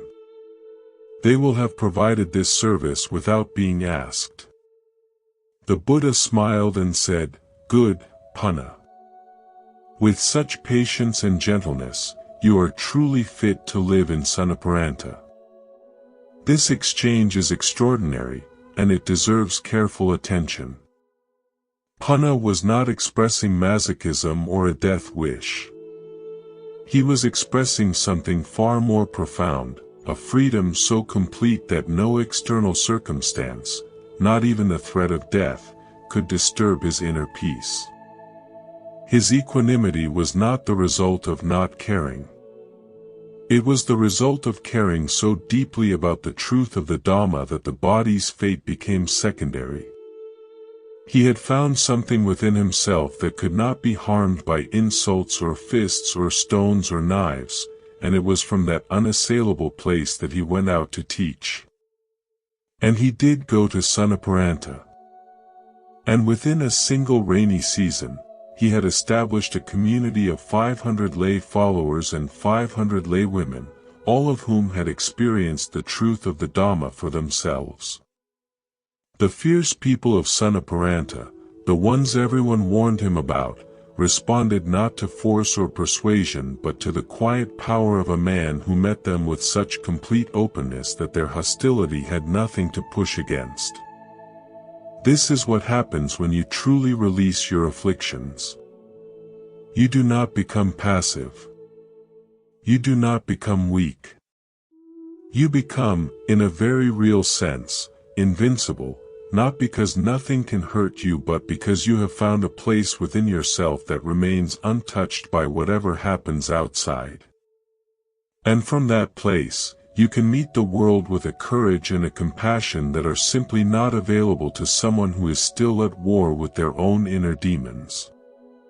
The Buddha often spoke about this in terms of dependent origination, the teaching known as Paticca Samuppada, which describes how suffering arises through a chain of interconnected conditions.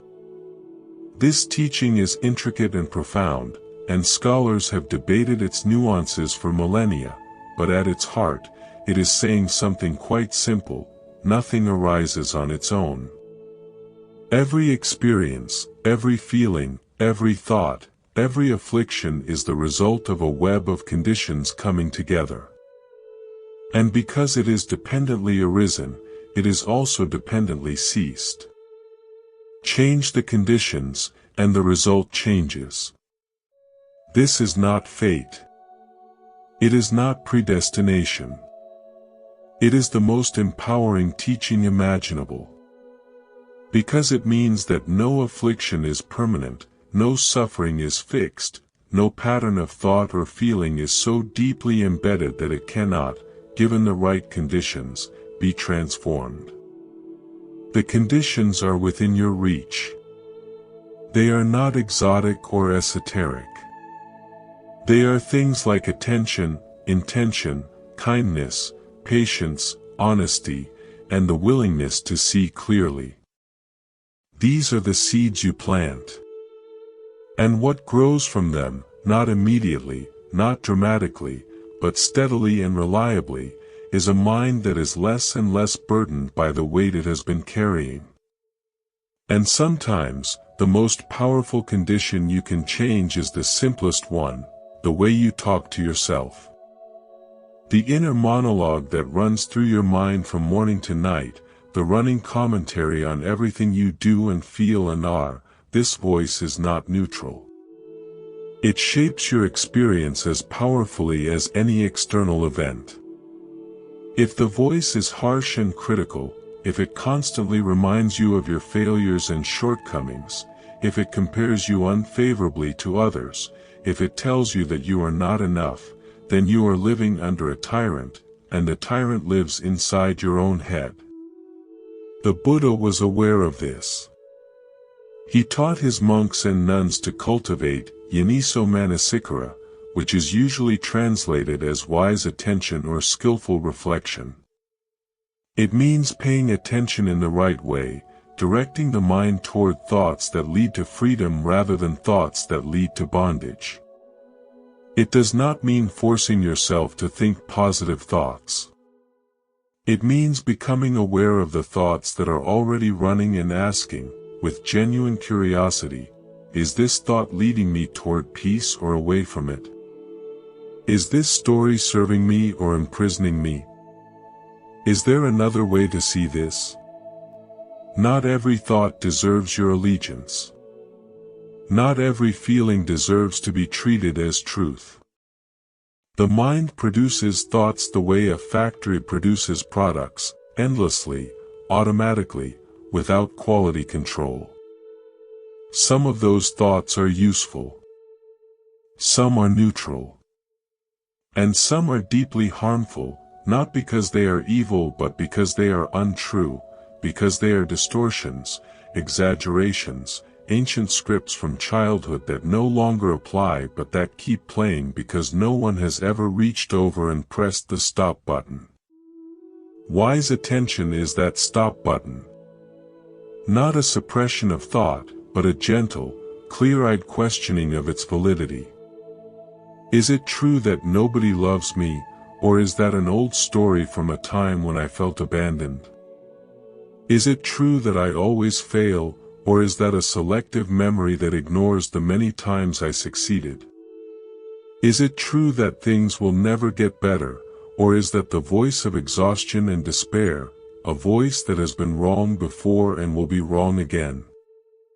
These questions are not magic. They do not make pain disappear. But they create a tiny crack in the wall of certainty that surrounds our afflictions, and through that crack, a different kind of light can enter. The light of possibility. The light of maybe. And maybe is the most powerful word in the vocabulary of healing, because it is the first word that acknowledges that the story we have been telling ourselves is not the only story available. The Buddha's entire teaching could be understood as a long, patient, compassionate invitation to consider maybe. Maybe things are not as fixed as they seem. Maybe you are not as trapped as you feel. Maybe the pain you are carrying is not a life sentence but a season. Maybe the person you have been so angry at is suffering too, in ways you cannot see. Maybe the future you fear will never arrive, and maybe, even if it does, you will find within yourself resources you did not know you had. This is not naive optimism. The Buddha was the furthest thing from naive. He looked at suffering with the clearest eyes in human history and did not flinch. But what he saw, beyond the suffering, was a capacity for freedom that is built into the very structure of the mind. Not freedom from all pain, but freedom from the unnecessary suffering we add to our pain through ignorance, through clinging, through the relentless habit of mistaking the temporary for the permanent and the constructed for the real. And this freedom is not reserved for monks or saints or people with extraordinary willpower. It is available to everyone. It is available right now. Not as a distant goal to be achieved after years of rigorous practice, though practice certainly deepens and stabilizes it, but as a present possibility, as close to you as your next breath. Because every moment in which you choose awareness over autopilot, every moment in which you respond to your own suffering with kindness rather than judgment, every moment in which you let a thought pass through without grabbing onto it, you are tasting that freedom. You are touching, however briefly, the peace that the Buddha spent his life pointing toward. And perhaps the most beautiful thing about this peace is that it does not require you to become someone else. It does not require you to abandon your personality, your quirks, your humor, your passions. It does not require you to float above the messiness of human life in some serene, untouchable bubble. It asks only that you stop fighting yourself. That you stop adding the second arrow. That you allow yourself to be exactly who you are, in all your imperfect, confused, tender, beautiful humanity, and to hold that self with the same compassion you would offer a dear friend who came to you in tears. There is a verse attributed to the Buddha in the Udana, a collection of inspired utterances, that says, "Searching all directions with your awareness, you find no one dearer than yourself."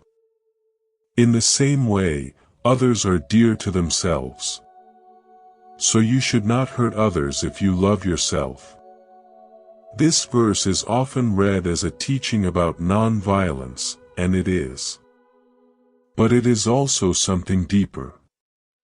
It is saying that self-compassion and compassion for others are not two different things.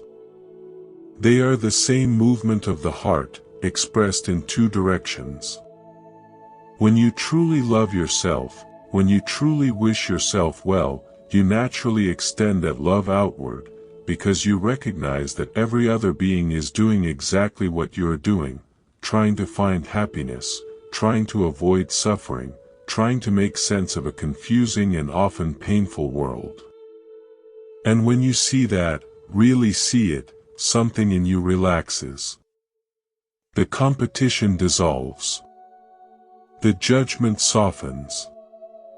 The need to be better than, richer than, more successful than, more enlightened than, all of that quietly falls away, because you realize that everyone is carrying their own version of the same weight, and the most natural response to that realization is not comparison but compassion.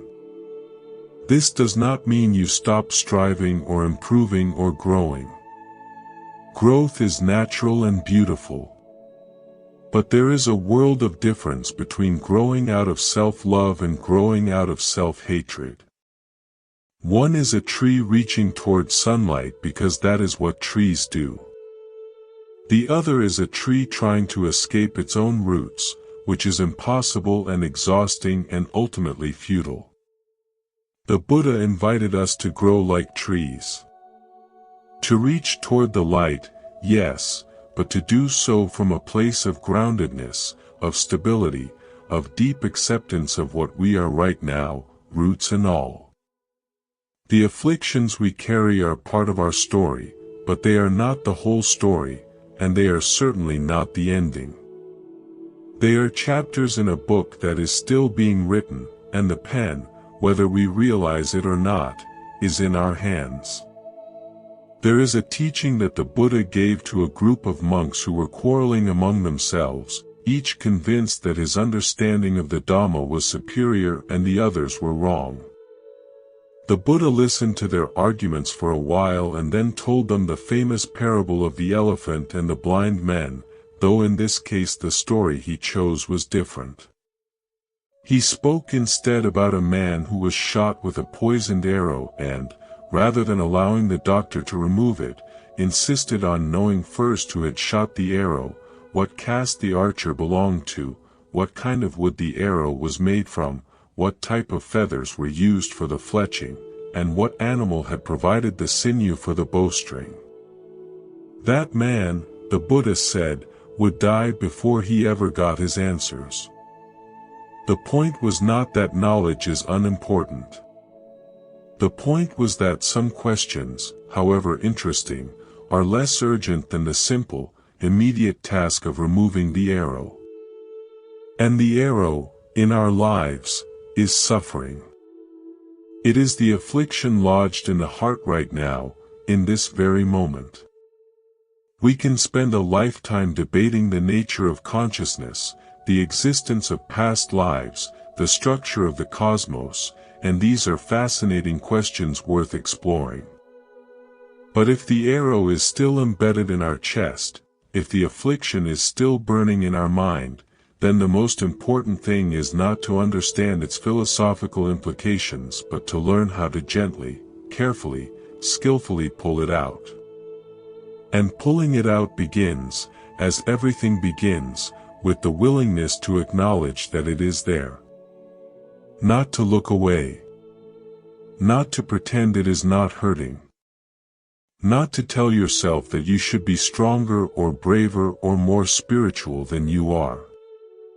But to simply say, with quiet honesty, yes. This is here. This hurts. And that is okay. It is human to hurt. It is human to struggle. And it is also human to heal. The Buddha's path is, at its deepest level, a path of healing. Not healing in the sense of returning to some imagined state of wholeness that existed before the wound, but healing in the sense of growing beyond the wound, of becoming larger than the pain, of discovering that the heart's capacity for love and peace and joy is far, far greater than the afflictions that temporarily obscure it, the way clouds temporarily obscure the sun without ever diminishing its light by even a fraction of a degree. And this path does not require grand gestures or dramatic transformations. It requires only the next step. The next breath. The next moment of awareness. The willingness to keep going, even when the road is dark, even when you cannot see where it leads, trusting that the very act of walking is itself the destination, that every step taken with awareness and kindness is a step closer to the peace that has always been waiting for you, not at the end of the journey but within the journey itself, woven into the fabric of every honest moment you have ever lived. You know, there is a tendency in all of us to look for peace somewhere else. Somewhere outside. In a different job, a different city, a different relationship, a different version of ourselves that we imagine would handle everything better. We tell ourselves that peace is waiting on the other side of some achievement, some milestone, some transformation. When I finally get that promotion, I will be at peace. When I find the right partner, the loneliness will end. When I lose weight, earn more money, move to the countryside, retire, travel the world, then I will finally be happy. And so we chase, endlessly, from one future promise to the next, and the peace we seek keeps retreating before us like the horizon, always visible, always the same distance away, never arriving. The Buddha saw through this chase with devastating clarity. He had lived it himself, after all. Before his awakening, he was a prince named Siddhartha Gautama who had every luxury the ancient world could offer: palaces, servants, the finest food, beautiful gardens, a loving wife, a newborn son. And yet none of it brought him the peace he was looking for. So he left it all behind and went to the opposite extreme, starving himself, sleeping on thorns, pushing his body to the edge of death through years of brutal ascetic practice. And that did not bring peace either.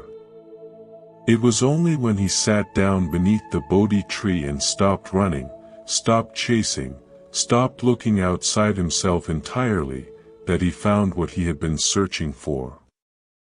And what he found was not something new. It was not a secret that had been hidden from him. It was something that had been there all along, obscured by the very intensity of his seeking. The peace was not in the palace. It was not in the forest. It was not in pleasure, and it was not in pain. It was in the mind itself, in the mind's own natural state when it is freed from the distortions of craving and aversion and ignorance.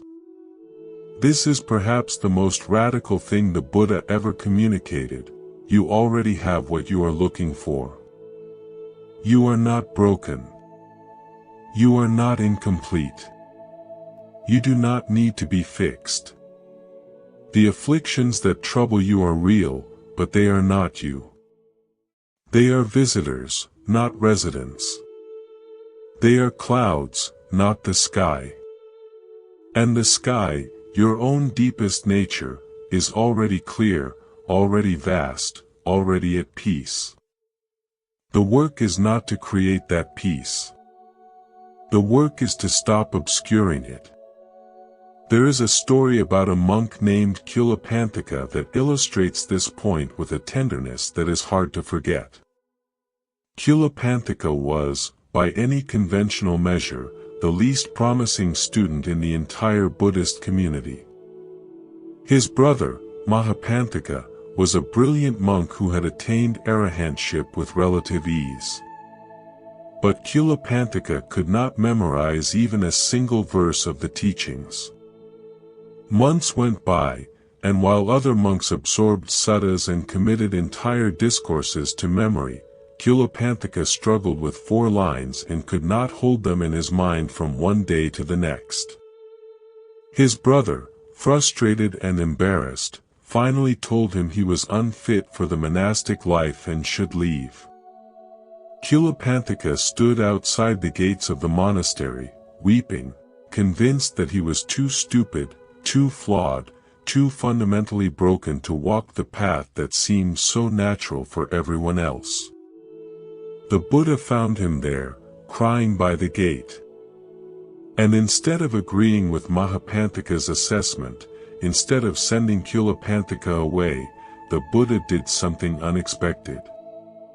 He handed the monk a clean white cloth and gave him one simple instruction: sit in the sun and rub this cloth between your hands. As you rub it, repeat these words: removing impurity, removing impurity. That was all. No complex teaching. No intricate meditation technique. No philosophical discourse. Just a cloth and 2 words. Culopanthika did as he was told. He sat in the sunlight and rubbed the cloth, repeating those words over and over. And as the hours passed, something began to happen. The cloth, which had started out white, slowly became soiled from the sweat and oil of his hands. And as Culopanthika watched the cloth change, something stirred in his mind. He began to see, directly and unmistakably, the nature of impermanence. He saw that even something clean becomes soiled through contact with the world. He saw that all things change, that nothing holds its original form forever, that the process of arising and passing away is woven into the very texture of existence. And from that simple seeing, insight deepened. Layer after layer of understanding opened up within him, not through intellectual effort but through direct observation, through the patient, sustained attention of a mind that had finally found a practice suited to its own unique nature. By the end of that day, Culopanthika had attained full awakening. The monk whom everyone had dismissed as hopeless, the student who could not memorize 4 lines, achieved what many brilliant scholars never did. The Buddha later said of Culopanthika that he was foremost among the monks who could create mind-made forms, a capacity that demonstrated extraordinary mastery of the mind. The very person who had seemed to have the least aptitude for spiritual development turned out to possess gifts that surpassed nearly everyone. Why does this story matter? Because so many of us carry a version of Culopanthika's shame. We look at other people and they seem to have it figured out. They seem calm, successful, together, whole. And we compare ourselves and come up short. We tell ourselves we are not smart enough, not disciplined enough, not spiritual enough, not strong enough to find peace. We stand outside the gates of our own potential, weeping, convinced that the path is for others but not for us. And the Buddha's response to that conviction is the same now as it was then: you are not broken. You do not need to be someone else. You do not need a different mind, a different personality, a different set of circumstances. You need only the willingness to work with what you have, in the way that suits you, with patience and without comparison. The cloth and the 2 words were not a lesser teaching. They were the perfect teaching for that particular person at that particular moment. And the awakening that resulted was no less complete, no less profound, no less real than any other. This is something the Buddha understood with extraordinary sensitivity, that every person's path to freedom is unique. There is no single technique, no universal formula, no one-size-fits-all approach to releasing the afflictions of the mind. What works for one person may be meaningless for another. What opens one heart may leave another cold. And this is not a flaw in the teaching. It is the teaching's greatest strength.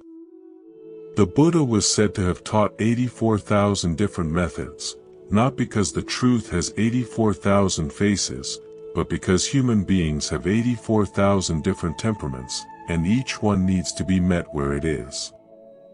So if you have ever tried to meditate and felt like a failure because your mind would not stop racing, that does not mean meditation is not for you. It might mean that particular style of meditation is not suited to your nature right now, or that your expectations about what meditation should feel like are getting in the way, or simply that your mind needs more time, more patience, more of that gentle middle way tension that the Buddha taught Sona about through the metaphor of the lute strings. And if you have ever read a spiritual book and felt nothing, while everyone around you seemed to find it life-changing, that does not mean you are spiritually deficient. It means that particular book was not your cloth. Your cloth is somewhere else, waiting for you, and when you find it, the recognition will be instant and unmistakable, the way a key fits a lock it was made for. The Buddha's compassion extended not just to the content of his teaching but to the method of its delivery. He did not stand on a mountaintop and shout one message to the world. He sat with individuals, one at a time, and listened to their specific suffering, their particular confusion, their unique obstacles. And then he offered a teaching tailored precisely to their needs, like a doctor who prescribes different medicine for different patients even though all of them are seeking the same thing, health. This personalized approach is beautifully illustrated in the story of Khema, one of the chief queens of King Bimbisara and a woman celebrated throughout the kingdom for her extraordinary physical beauty. Khema was deeply attached to her own appearance.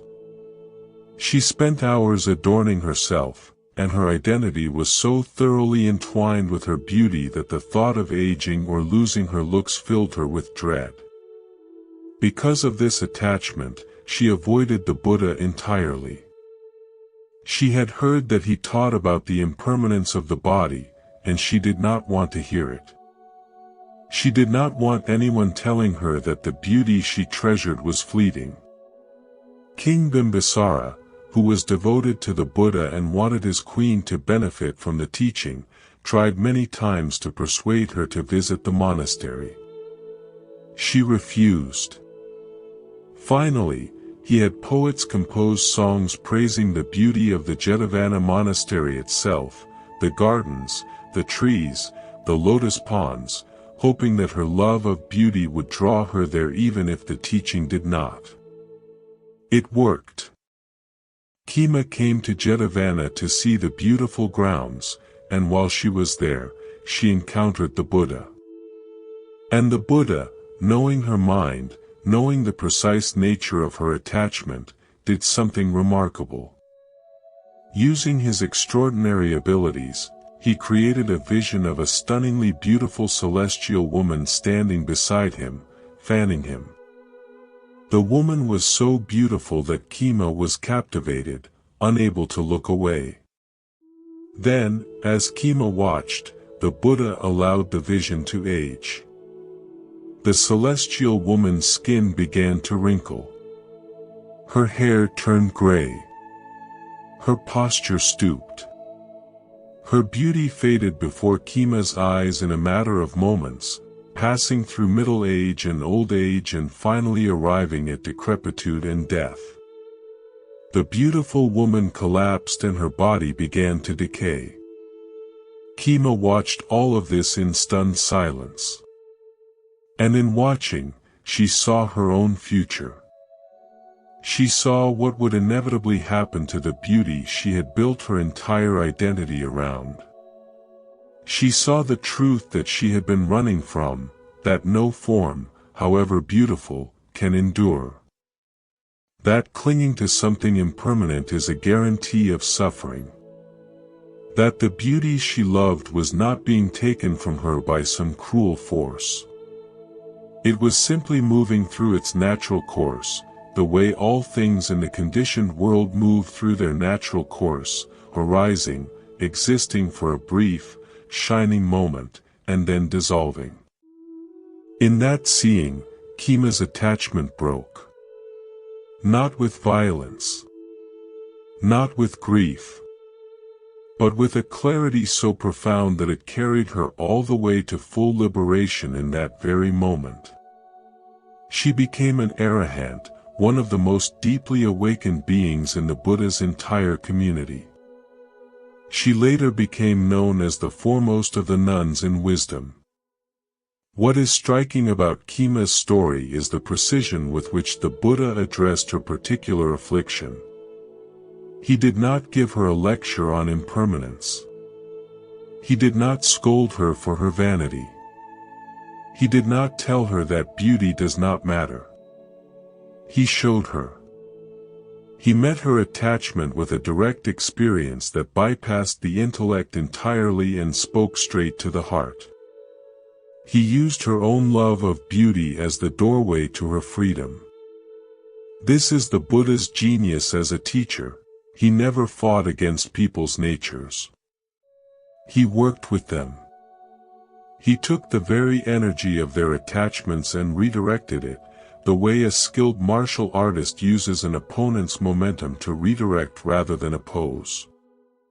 Kima's love of beauty was not destroyed. It was transformed. What had been a source of clinging became, through clear seeing, a source of wisdom. The beauty was still there. The appreciation was still there. But the desperate need for it to last forever, the terror of its loss, those dissolved, and what remained was a freedom that no amount of beauty could have provided. This transformation of affliction into wisdom is one of the most hopeful aspects of the Buddha's teaching. He did not see our afflictions as enemies to be destroyed. He saw them as raw material to be transformed. Anger, when understood and penetrated with awareness, reveals something important about our boundaries and values. Grief, when held with compassion rather than resistance, opens the heart to a depth of tenderness it might never have known otherwise. Even fear, that most primal of afflictions, when examined honestly, often turns out to be protecting something precious, something the heart values so deeply that the thought of losing it generates waves of alarm. The afflictions are not random noise. They are signals.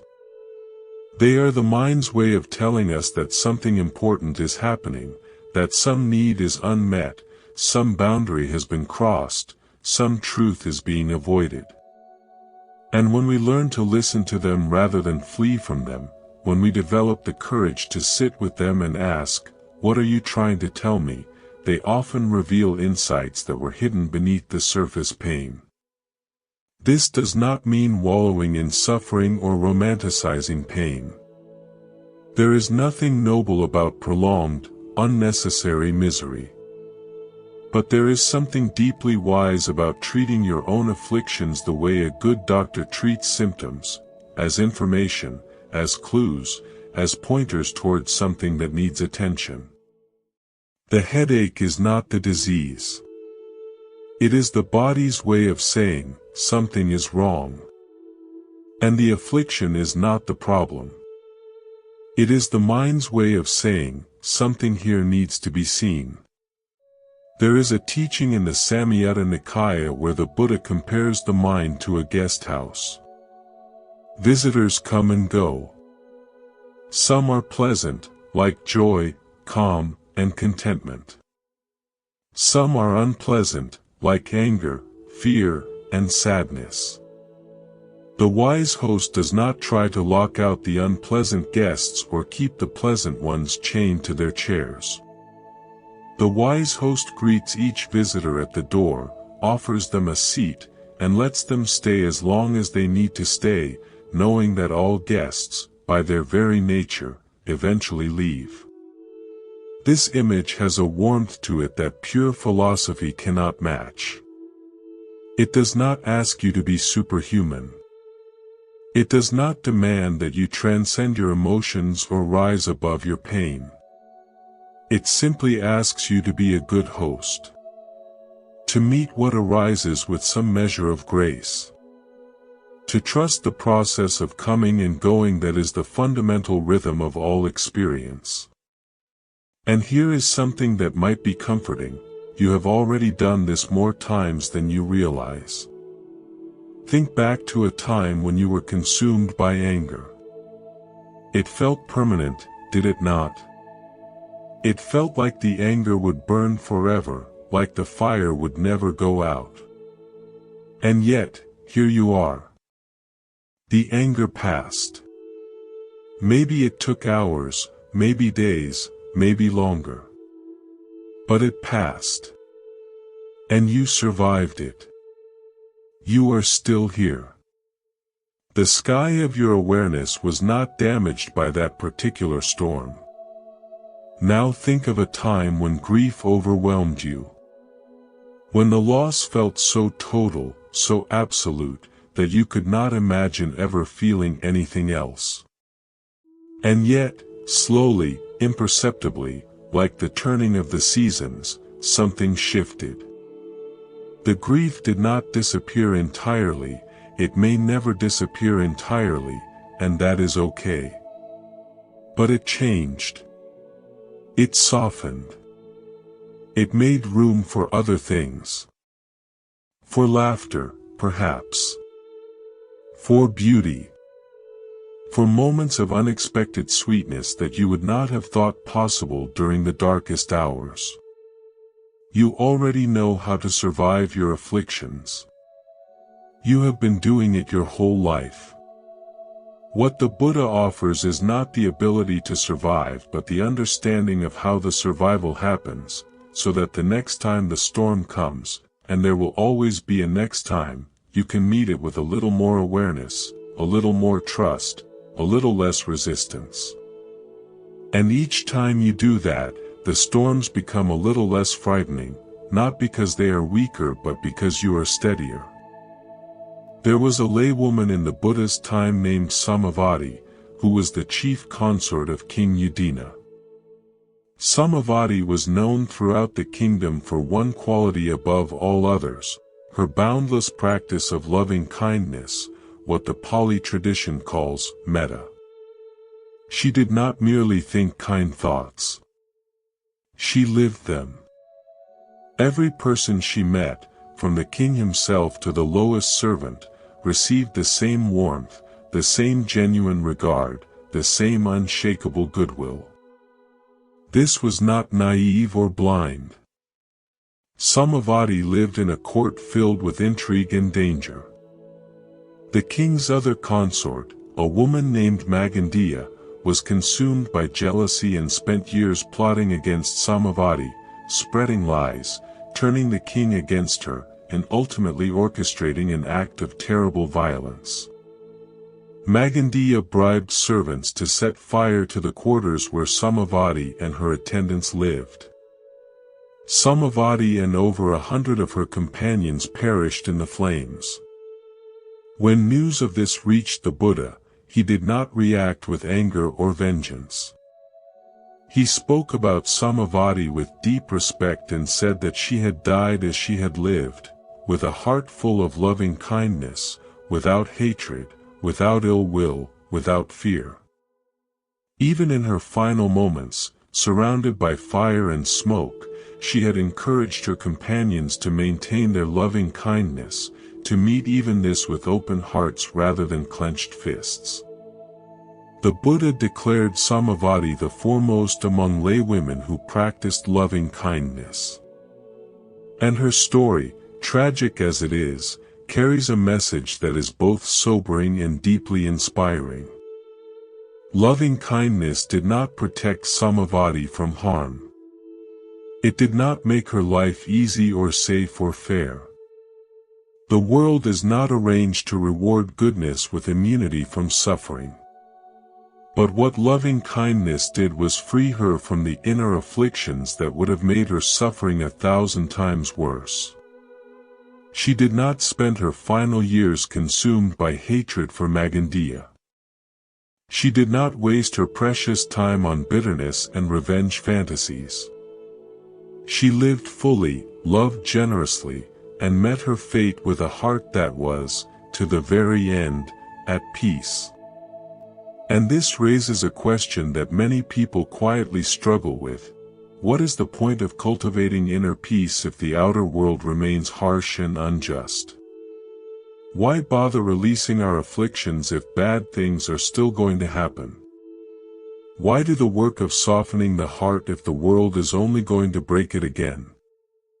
The Buddha's answer to this question was not a promise of protection. He never told anyone that following his path would shield them from loss or pain or death. What he offered was something different and, in many ways, something far more valuable, the ability to meet whatever comes with a mind that is free.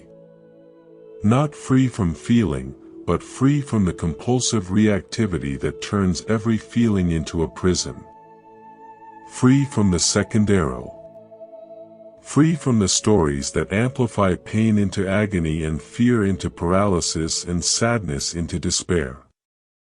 This freedom does not make bad things good. It does not erase injustice or undo loss. But it does something that no external circumstance can ever do: it gives you back yourself. It returns you to that place within you, that vast, quiet, unshakable place, that no fire can reach and no storm can disturb. And from that place, you can respond to the world with clarity and compassion rather than reacting from a fog of fear and anger. You can grieve without being destroyed. You can love without being enslaved. You can face uncertainty without being paralyzed. And this, perhaps, is the deepest meaning of letting go. It is not the letting go of life, of love, of engagement, of feeling. It is the letting go of the tight, desperate grip that turns all of these beautiful things into sources of suffering. It is learning to hold life the way you hold a bird, firmly enough that it does not fall, gently enough that it can still breathe. The bird is still in your hands. You are still connected to it. But you are no longer crushing it with the force of your need, and because of that, it remains alive and free, and so do you. The Buddha spoke often about this quality of holding lightly, and he connected it to one of the most important practices in his entire teaching, the cultivation of non-attachment, or viraga, in Pali. Viraga does not mean apathy. It does not mean emotional numbness or spiritual bypassing or pretending you do not care. It means the fading away of compulsive clinging. It means the gradual, natural release that happens when the mind sees clearly and no longer needs to grasp at experiences in order to feel whole. Think of it this way. When you watch a beautiful sunset, you can enjoy it fully, completely, with every fiber of your being. The colors are vivid. The sky is vast. The moment is precious. And then the sun goes down, and the colors fade, and the sky darkens.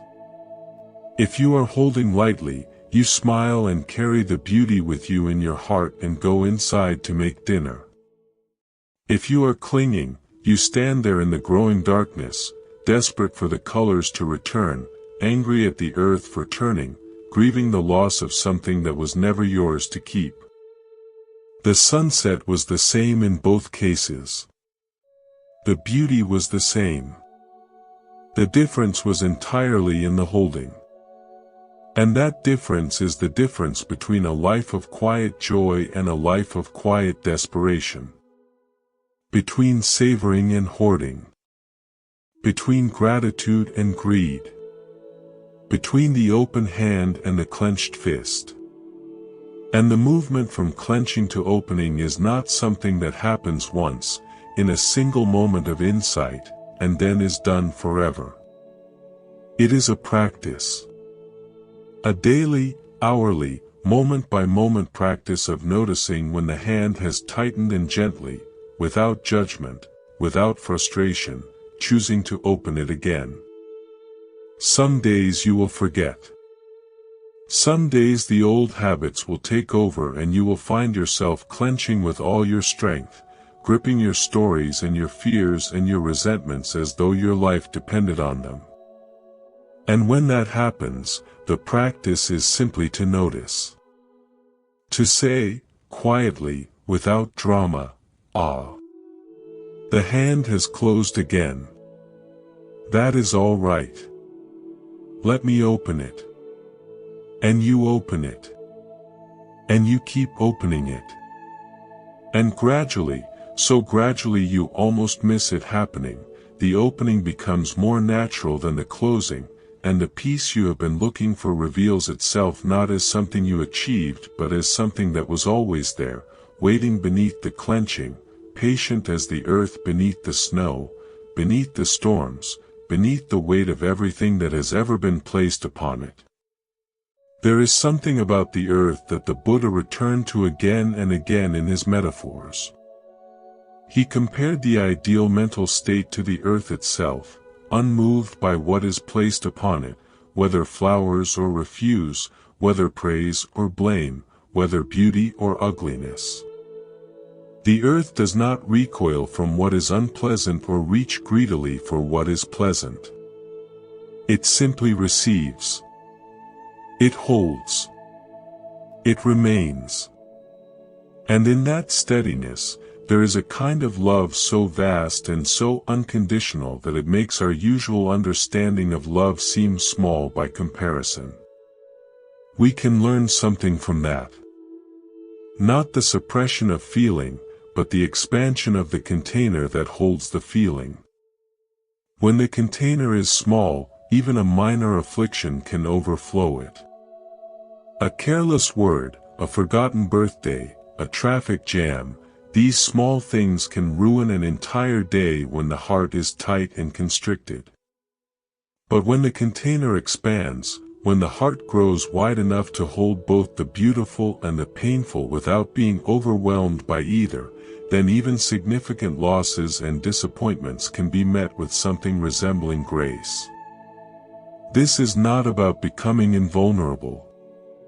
Invulnerability is a fantasy, and the pursuit of it is itself an affliction. This is about becoming spacious. About cultivating an inner landscape so vast that no single storm can fill it entirely. About discovering that you are not the small, cramped room you have been living in but the open field beyond its walls, a field with no fences and no ceiling, where every weather pattern is welcome because there is room for all of it. The Buddha taught a young monk named Meghiya about this spaciousness in a way that was both humbling and deeply instructive. Meghiya was the Buddha's personal attendant for a time, and one day, while accompanying the Buddha on a walk near the town of Kalika, he spotted a beautiful mango grove on the banks of a river. The trees were lush, the water was clear, and the whole place seemed to radiate peace. Meghiya was immediately seized by the desire to meditate there alone. He was sure that this perfect setting would be the catalyst for the deep insight he had been seeking. He asked the Buddha for permission to go. The Buddha, who could see what Meghiya could not, gently suggested that he wait. "We are alone here, Meghiya. Wait until another monk comes to attend to the duties before you go." But Meghiya was insistent. He asked a second time, and the Buddha again suggested patience. He asked a third time, and the Buddha, recognizing that this was a lesson Meghiya needed to learn for himself, said, "If you feel it is time, Meghiya, then go." So Meghiya went to the mango grove. He sat beneath the beautiful trees by the clear river, closed his eyes, and prepared for the deep meditation he was certain would come. And what happened instead was a disaster. His mind, rather than settling into peace, erupted into chaos. Thoughts of desire, thoughts of ill will, thoughts of cruelty, all the mental states he thought he had left behind, came flooding in with a force that shocked him. The more he tried to push them away, the stronger they became. The more desperately he sought the peace he had expected, the more agitated his mind grew. He returned to the Buddha that evening, dejected and confused. The mind would not cooperate, he said, in essence. I went to the perfect place and nothing worked. And the Buddha, without a trace of "I told you so," sat with Megillah and explained what had happened. He told Megillah that when the mind is not yet ripe, when certain foundational conditions have not been established, even the most beautiful external setting will not produce inner peace. A mango grove is just a mango grove. It cannot do the work that only the mind itself can do. The Buddha then outlined 5 conditions that ripen the mind for liberation. The first is good friendship, the companionship of wise and virtuous people who inspire and support your practice. The second is ethical conduct, living in a way that does not generate guilt or remorse. The third is engaging in conversations that are conducive to the opening of the heart, conversations about contentment, about effort, about wisdom, about freedom. The fourth is energy and diligence in cultivating wholesome states and abandoning unwholesome ones. And the fifth is the development of insight into the arising and passing away of all phenomena. Notice that meditation in a mango grove is not on the list. Beautiful surroundings are not on the list. The perfect cushion, the ideal retreat center, the right teacher at the right time, none of these external factors made the cut. What the Buddha listed instead were internal conditions, qualities of character and relationship and understanding that create the fertile ground in which insight can naturally arise. This teaching carries a message that is both challenging and liberating. It is challenging because it places the responsibility squarely on our own shoulders. There is no magic location that will fix us. There is no guru whose presence will do the work for us. There is no shortcut that bypasses the patient, unglamorous cultivation of wisdom and virtue and honest self-awareness. But it is liberating because it means we are not at the mercy of external circumstances. We do not need to wait until conditions are perfect to begin. We can begin right here, right now, with whatever we have and wherever we are. And this brings us to something that many people find surprisingly difficult, something that the Buddha addressed with great sensitivity and depth, the practice of forgiveness. Not forgiveness as a grand, dramatic gesture. Not the kind of forgiveness that gets performed on television or proclaimed in public statements.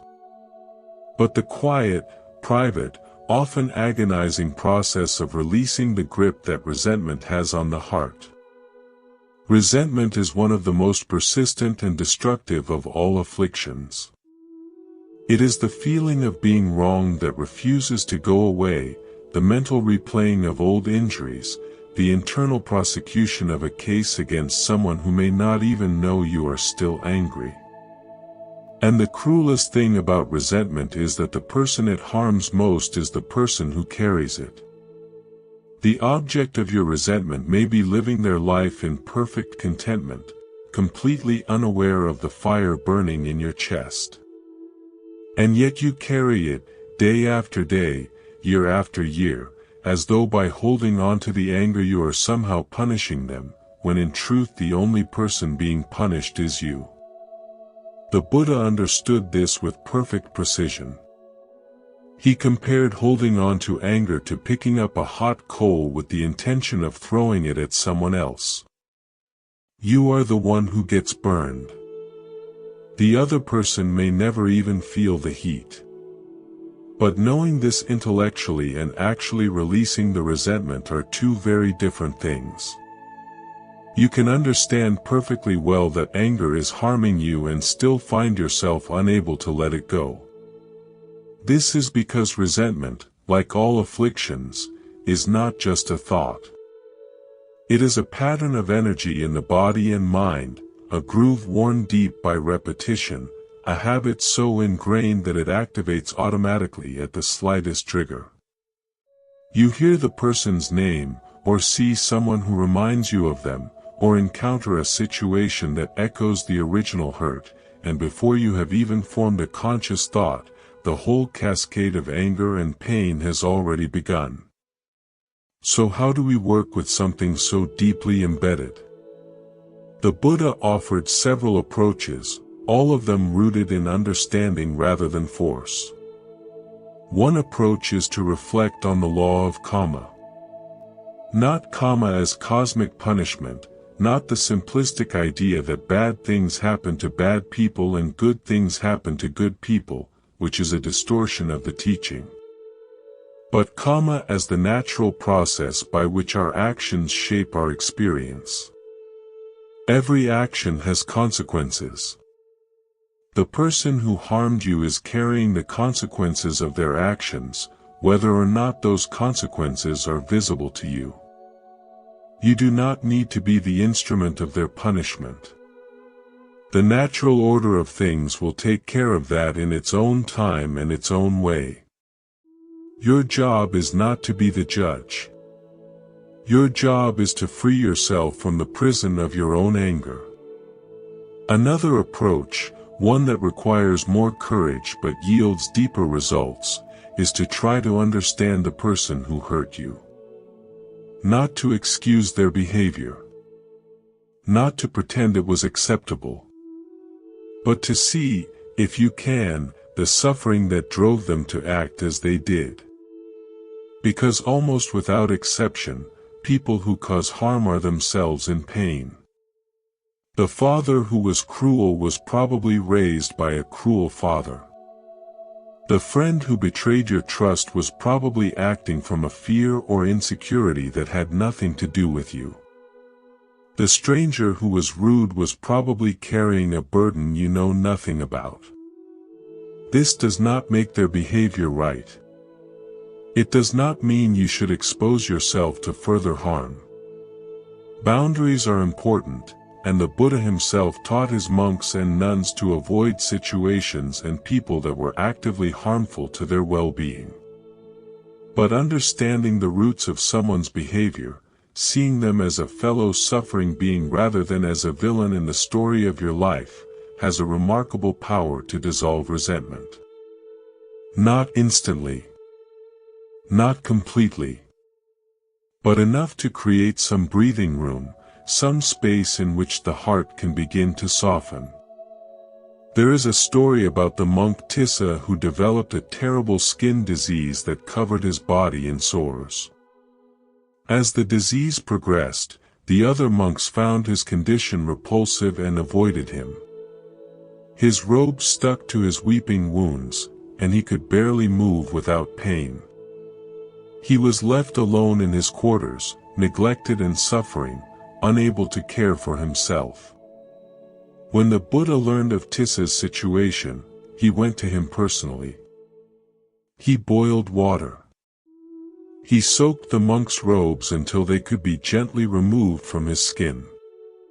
He washed Tissa's wounds with his own hands, cleaning each sore with patient, careful attention. He dried the monk's body and dressed him in fresh robes. And only then, when Tissa was clean and comfortable and no longer in immediate physical distress, did the Buddha teach him. He did not teach him about his disease. He taught him about the mind. He taught him about the impermanence of the body, about the nature of feeling, about the relationship between physical pain and mental suffering. And Tissa, his body tended to with such extraordinary kindness, his heart opened by the simple, profound act of being cared for, understood the teaching deeply and attained liberation. This story is remarkable on many levels.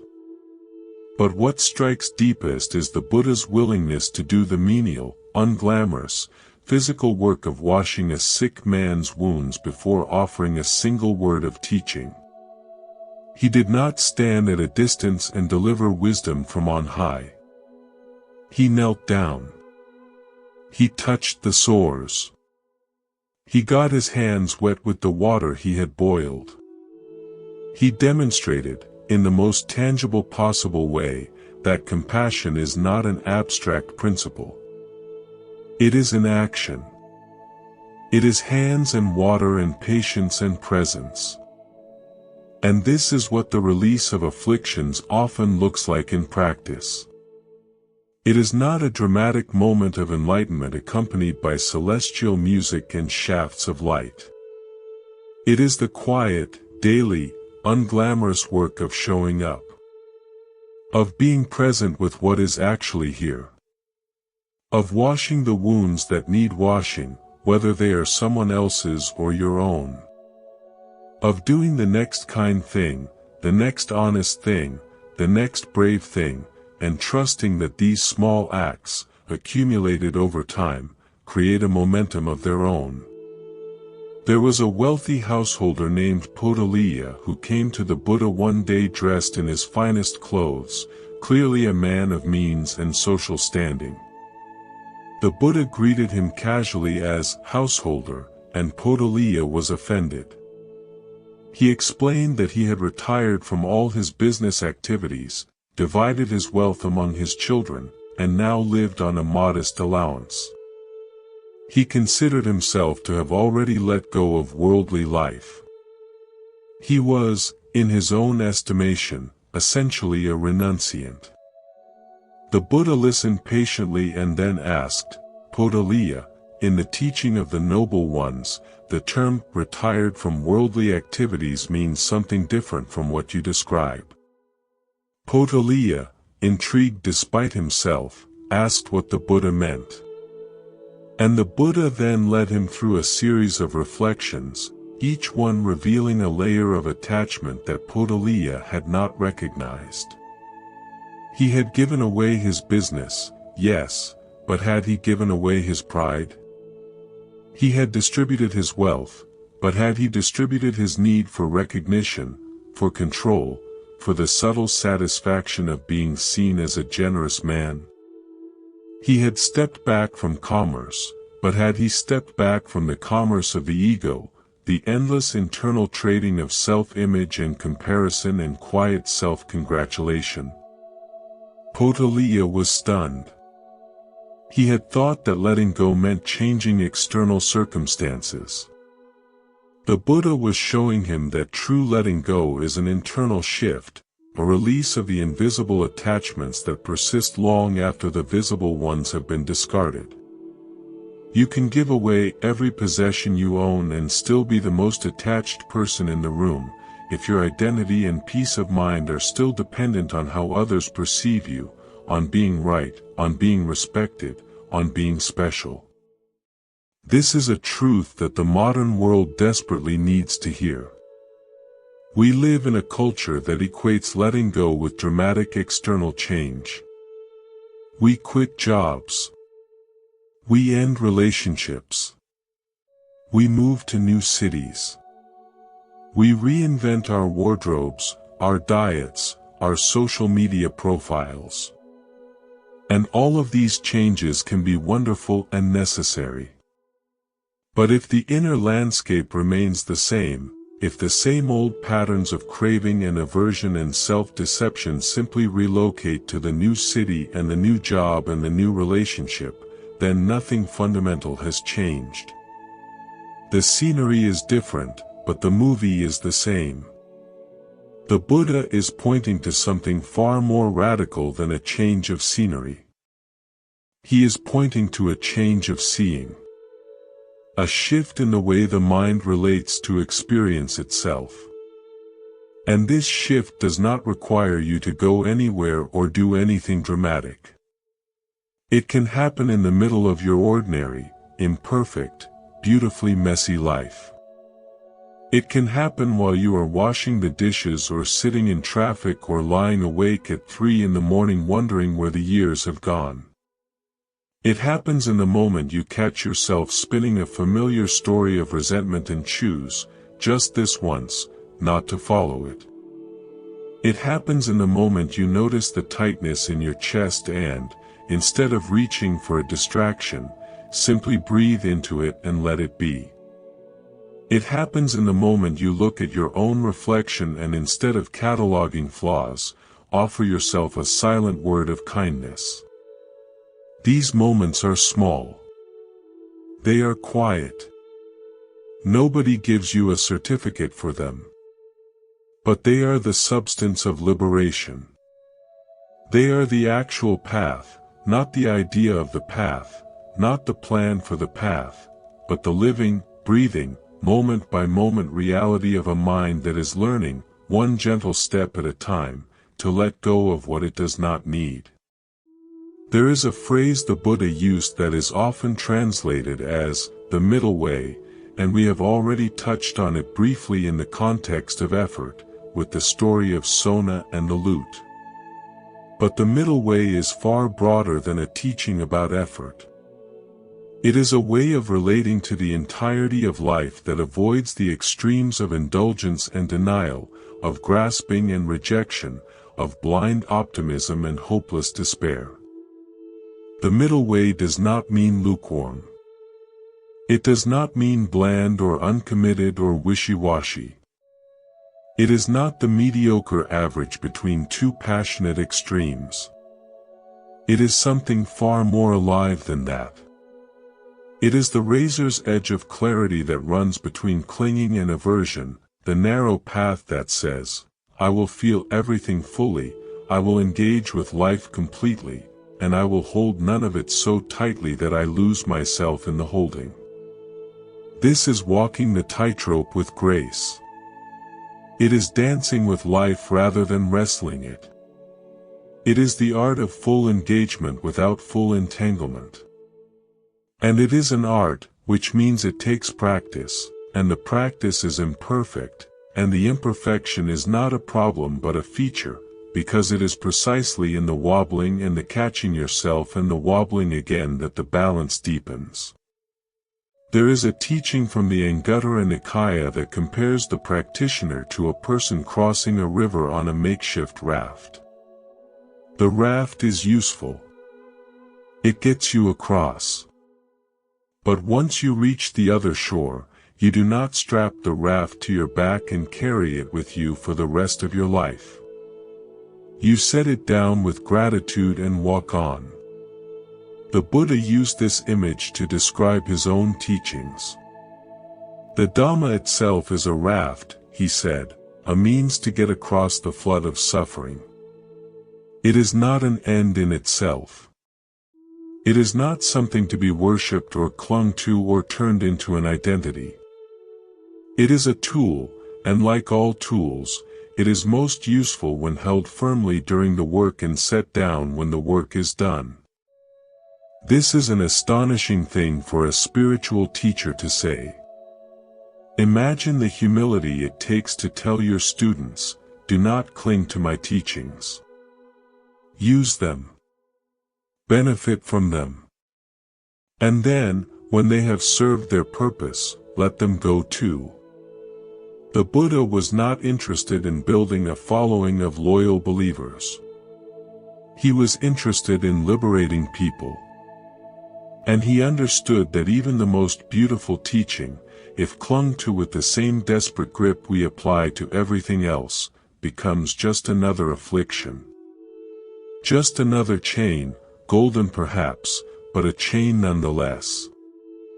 This points to something that needs to be said clearly.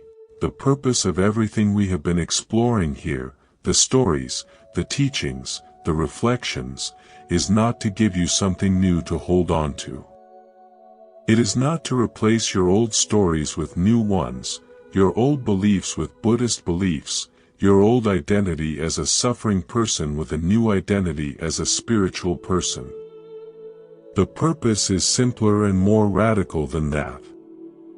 It is to help you see that you do not need to hold on to anything at all. That the hands can open. That the heart can unclench. That the weight you have been carrying is not as heavy as you thought, because most of it was never yours to carry in the first place. You picked it up from parents who picked it up from their parents. You absorbed it from a culture that runs on anxiety and comparison.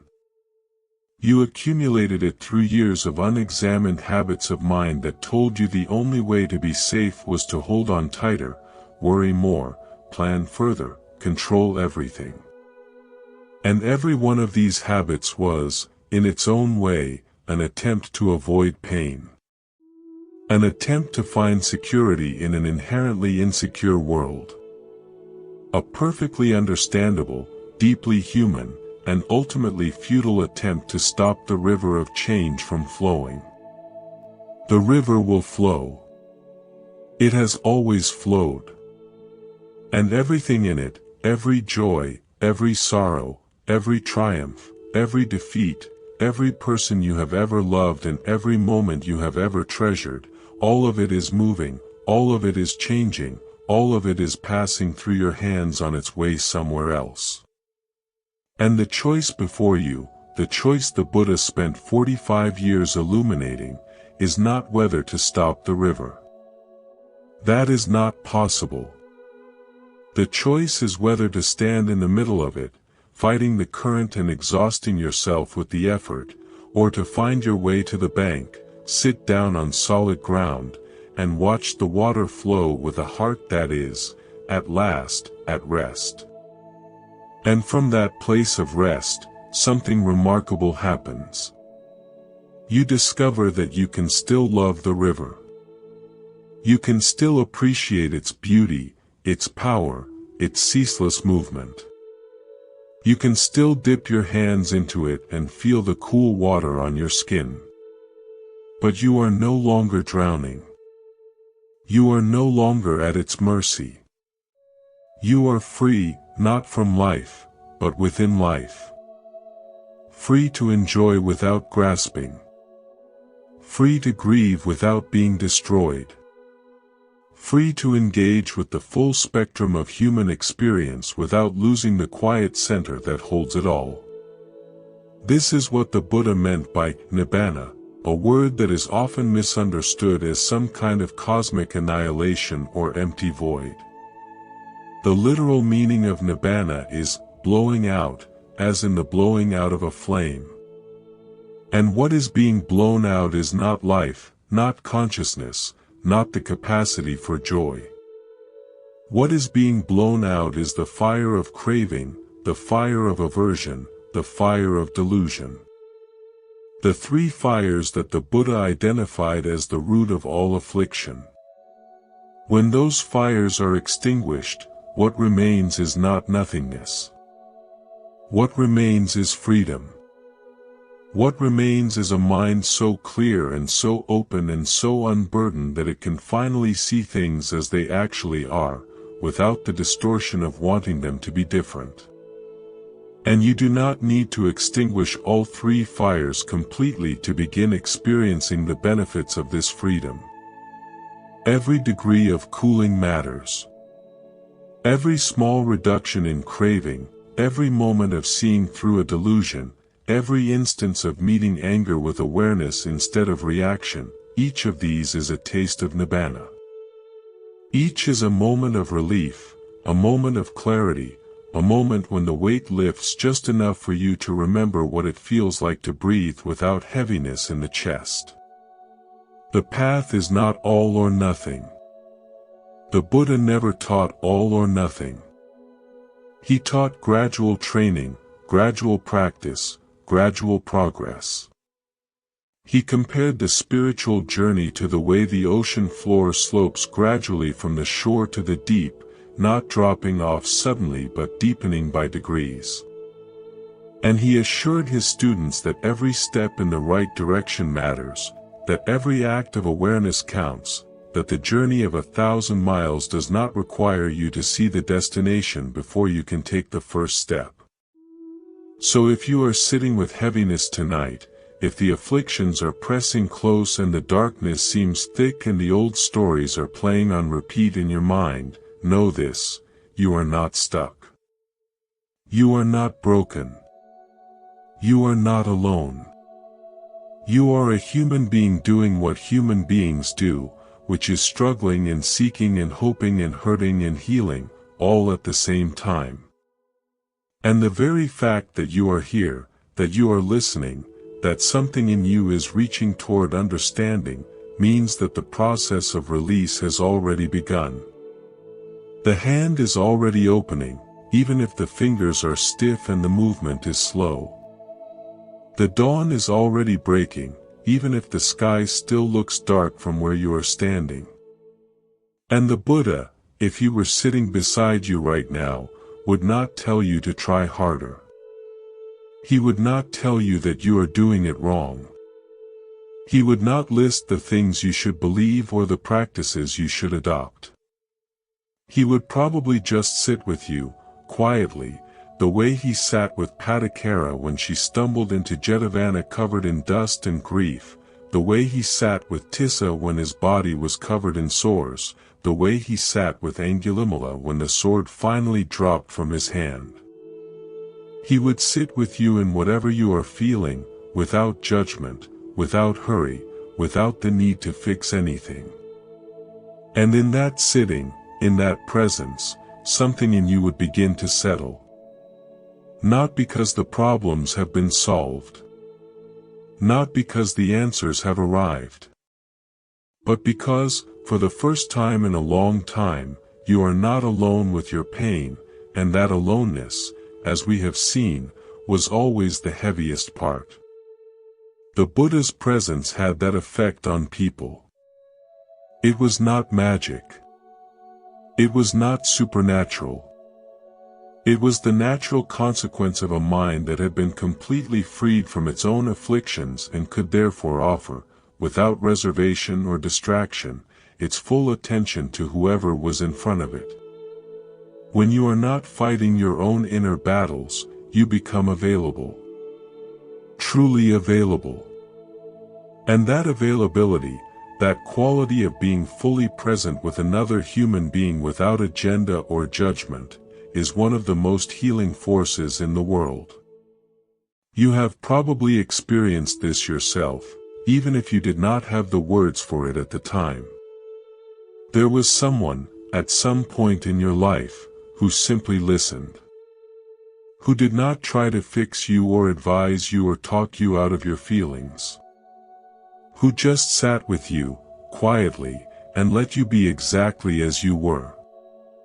And something in that experience, something you could feel but could not quite name, brought a relief that no amount of problem solving could have provided. That is the power of presence. That is what it means to hold space for someone.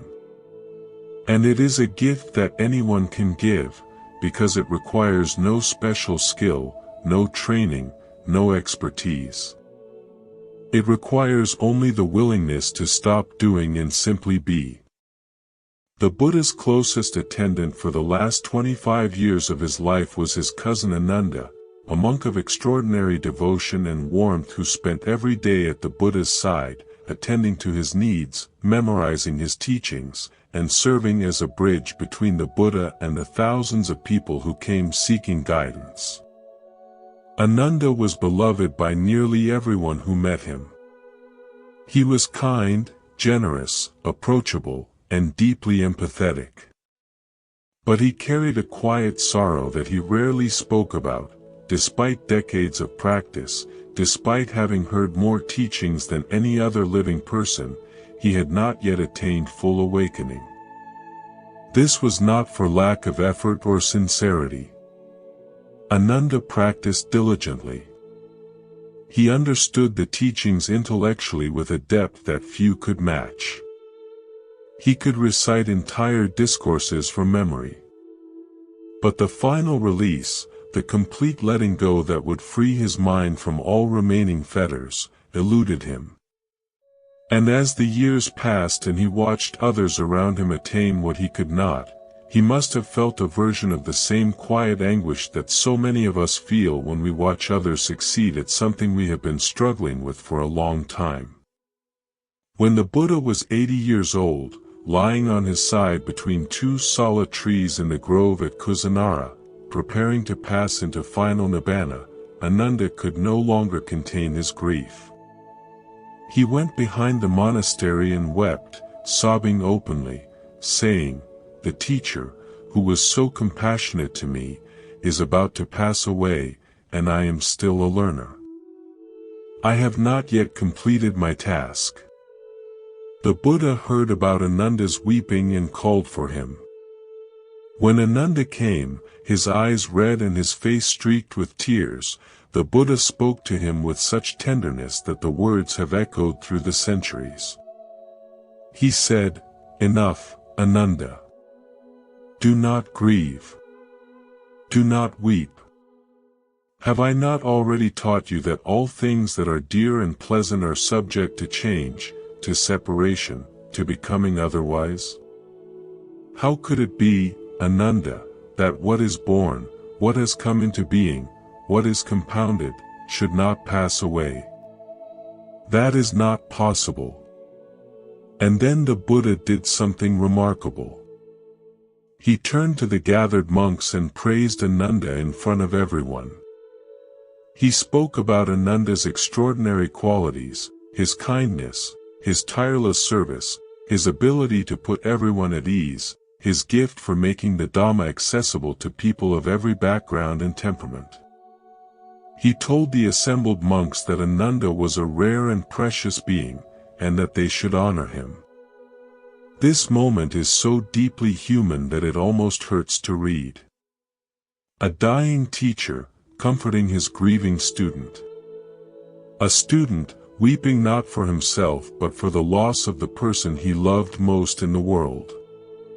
And between them, the very truth that the Buddha had spent his entire life teaching: everything changes. Everything passes. Even this, even the bond between teacher and student, even the most sacred and beautiful relationship a human heart can know. Even this must end. And yet the teaching is not one of despair. It is one of love. Because the Buddha did not simply remind Ananda that all things are impermanent and leave it at that. He also praised him. He honored him. He made sure that Ananda knew, in his final hours, that he was valued and seen and appreciated. The truth of impermanence did not cancel out the love. The love did not cancel out the truth. Both existed together, in the same moment, held in the same pair of open hands. This is what it looks like to have truly released the afflictions. Not the absence of love. Not the absence of feeling. But the ability to love fully while knowing that what you love will change. The ability to feel deeply while knowing that what you feel will pass. The ability to hold the beauty and the pain of this life together, without choosing one and rejecting the other, without pretending that life is only joy or only sorrow, but seeing it as it actually is, a tapestry so intricate, so luminous, so heartbreaking, and so beautiful that the only honest response is something between laughter and tears. After the Buddha passed away that night, Ananda was devastated. The loss was enormous, not just for him personally but for the entire community. The one who had guided them, inspired them, caught them when they fell, that presence was gone from the world. And yet the teachings remained. The Dhamma remained. And within Ananda's own mind, every word the Buddha had ever spoken was preserved with perfect clarity, waiting to be shared. In the months that followed, as the first great council of monks gathered to compile and preserve the Buddha's teachings, Ananda was given the central role. He recited discourse after discourse from memory, beginning each one with the famous phrase, "Thus have I heard." Every major collection of the Buddha's suttas that exists today passed through Ananda's remarkable memory. The man who wept behind the monastery, the man who feared he was not enough, became the vessel through which the entire teaching was transmitted to future generations. And on the night before the council began, something happened. Ananda had been practicing intensively, determined to attain full awakening before the gathering started. He practiced walking meditation. He practiced sitting meditation. He pushed himself through the night, applying every technique he knew. But the harder he tried, the further away the goal seemed. It was Sona and the lute all over again. The strings were too tight. Finally, exhausted, Ananda decided to lie down and rest. And in that moment, in the tiny gap between the intention to lie down and the body actually touching the bed, in that sliver of transition when effort had been released but sleep had not yet arrived, his mind let go. Completely. The last fetters fell away, and Ananda attained full liberation, not through striving but through the release of striving. Not through effort but through the surrender that comes when effort has done everything it can do and the only thing left is to open the hand and trust. There is something almost humorous about this, and the ancient commentators noted it with a gentle smile. Ananda, who had been trying for decades, who had heard more teachings than anyone alive, who had practiced more diligently than most monks could dream of, achieved his goal at the exact moment he stopped trying to achieve it. The door he had been pushing against for years turned out to be a door that opened inward. He only needed to step back. How many of our own afflictions work exactly this way? We push and push against them, determined to conquer them, to overcome them, to force them into submission. And the pushing itself becomes part of the problem. The resistance becomes a new form of clinging. The war against suffering becomes a new source of suffering. Until, at some point, worn out by the struggle, we simply stop. We let go. Not because we have given up, but because we have finally understood that the letting go was always the point. That the open hand was always stronger than the fist. That the peace we were chasing was not hiding from us but waiting for us to stop running long enough to notice it was already here. There is a verse from the Dhammapada that says, "Not by hatred is hatred ever pacified here. By non-hatred is hatred pacified." This is an eternal truth. These words are so simple that it is easy to pass over them without realizing what they are actually saying. They are saying that the afflictions cannot be cured by their own kind. Anger cannot cure anger. Fear cannot cure fear. Resentment cannot undo resentment. Fighting fire with fire only produces more fire. The only force that can genuinely transform an affliction is its opposite, not its suppression, not its denial, but its genuine opposite. Hatred is transformed by non-hatred. Cruelty is transformed by kindness. Greed is transformed by generosity. Delusion is transformed by clear seeing. And these transformations do not require perfection. They do not require you to become a saint before you have had your morning coffee. They require only sincerity.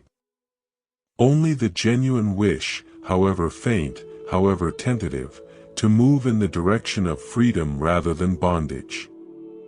Even the smallest act of kindness in the face of anger is a revolution. Even the briefest moment of clarity in the fog of confusion is a victory. These small revolutions and small victories, accumulated over a lifetime, are what the path is actually made of. The Buddha, in his final hours, gave one last teaching to the gathered monks and lay people. His body was failing. His voice was weak. And yet what he said was not complex or esoteric or reserved for advanced practitioners. He said, "All conditioned things are of a nature to decay. Strive on with diligence." These were his last words. And they contain, in their spare simplicity, everything he ever taught. All conditioned things decay. Everything that has a beginning has an ending. Everything that is born will die. Everything that comes together will come apart. This is not a curse. This is not a tragedy. This is simply the way things are, the fundamental truth of the conditioned world, the truth that, once fully seen and fully accepted, sets the heart free. And, strive on with diligence. Do not give up. Do not collapse into despair. Do not mistake the truth of impermanence for a license to stop caring.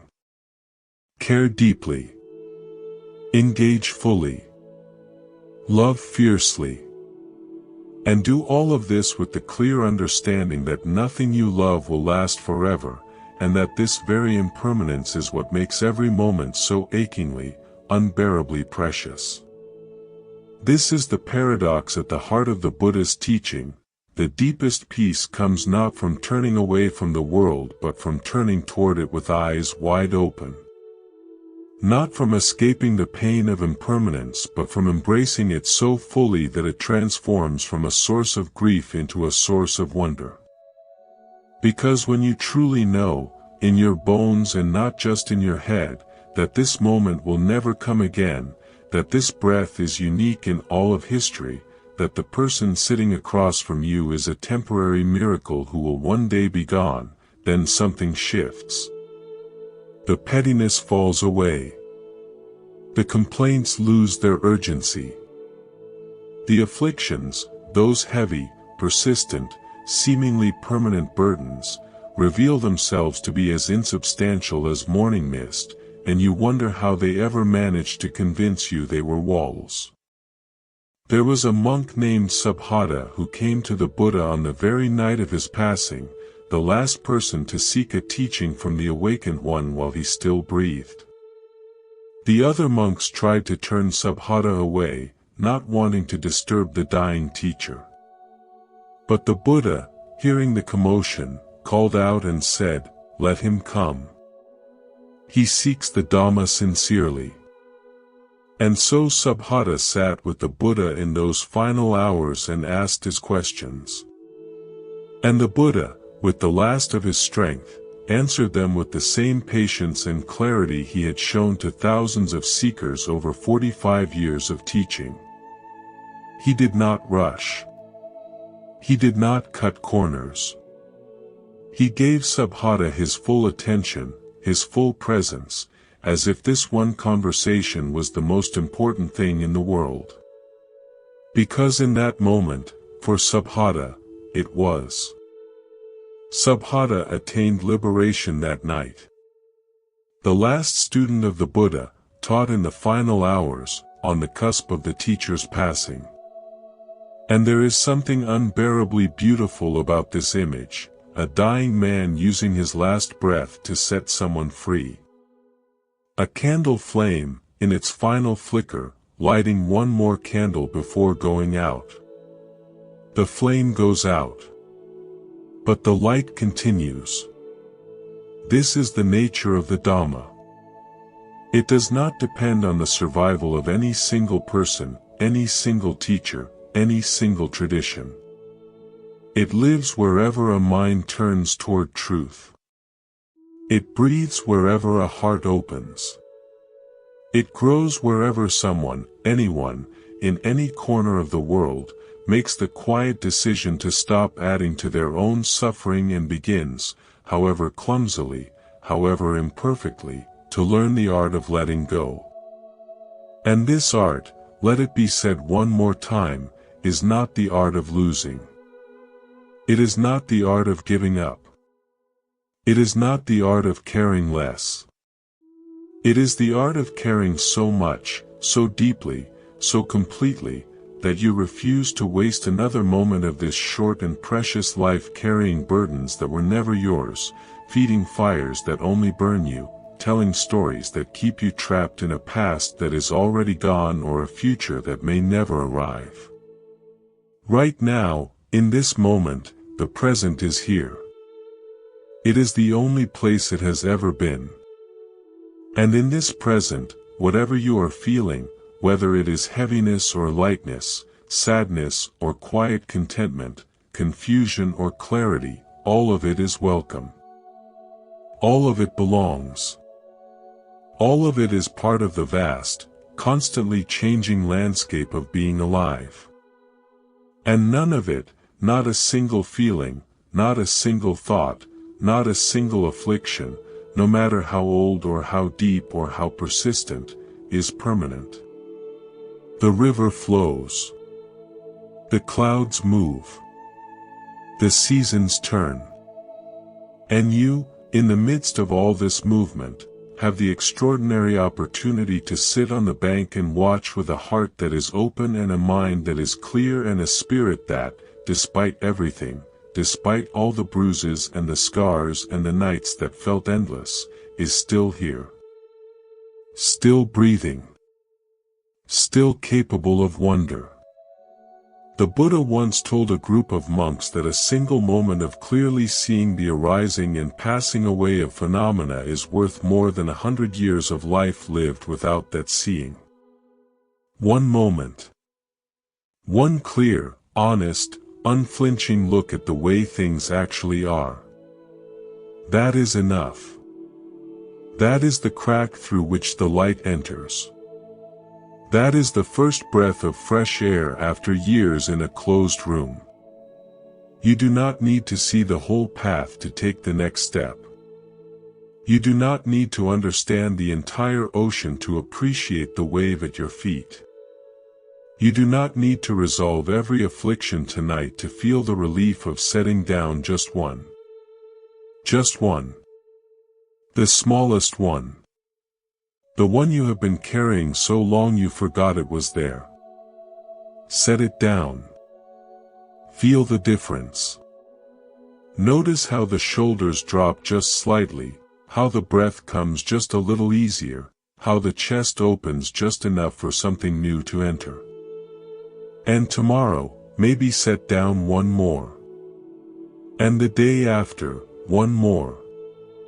Not because there is a deadline, not because anyone is keeping score, not because you need to become a certain kind of person by a certain date. But because setting things down feels better than picking them up. Because lightness feels better than heaviness. Because the open hand, as it turns out, holds more than the closed fist ever could, holds the whole world, in fact, every sunbeam and raindrop and human face, without clutching any of it, and finds, in that generous holding, a joy that clinging could never provide. The night is long sometimes. The heart is heavy sometimes. The old wounds ache sometimes, especially when the weather changes or a song plays that you were not expecting or someone's voice sounds just a little too much like someone you have lost. And when that happens, when the heaviness returns, as it will, because that is what heaviness does, remember that you are not alone. Remember that the same moon that shone over the sala trees at Kusinara on the night the Buddha lay down for the last time is shining over you right now. Remember that the same Dhamma that freed Patakara from her madness and Angulimala from his violence and Nanda from his longing and Kulapantaka from his shame and Kema from her vanity and Ananda from his grief is available to you, right here, right now, in this breath, in this heartbeat, in this quiet, ordinary, extraordinary moment of being alive. You do not need to be anyone other than who you are. You do not need to feel anything other than what you feel. You only need to know, with whatever fraction of your heart can hear it right now, that the weight will lift. Maybe not today. Maybe not tomorrow. But it will lift. It always does. Because that is the nature of weight, and that is the nature of the heart, and that is the deepest, most unwavering promise of the Dhamma, that no darkness is permanent, that no night lasts forever, that somewhere beneath every sorrow there is a stillness that has never been touched by sorrow, and it is waiting for you, patient as the earth, vast as the sky, quiet as the space between two heartbeats, and it has been yours all along.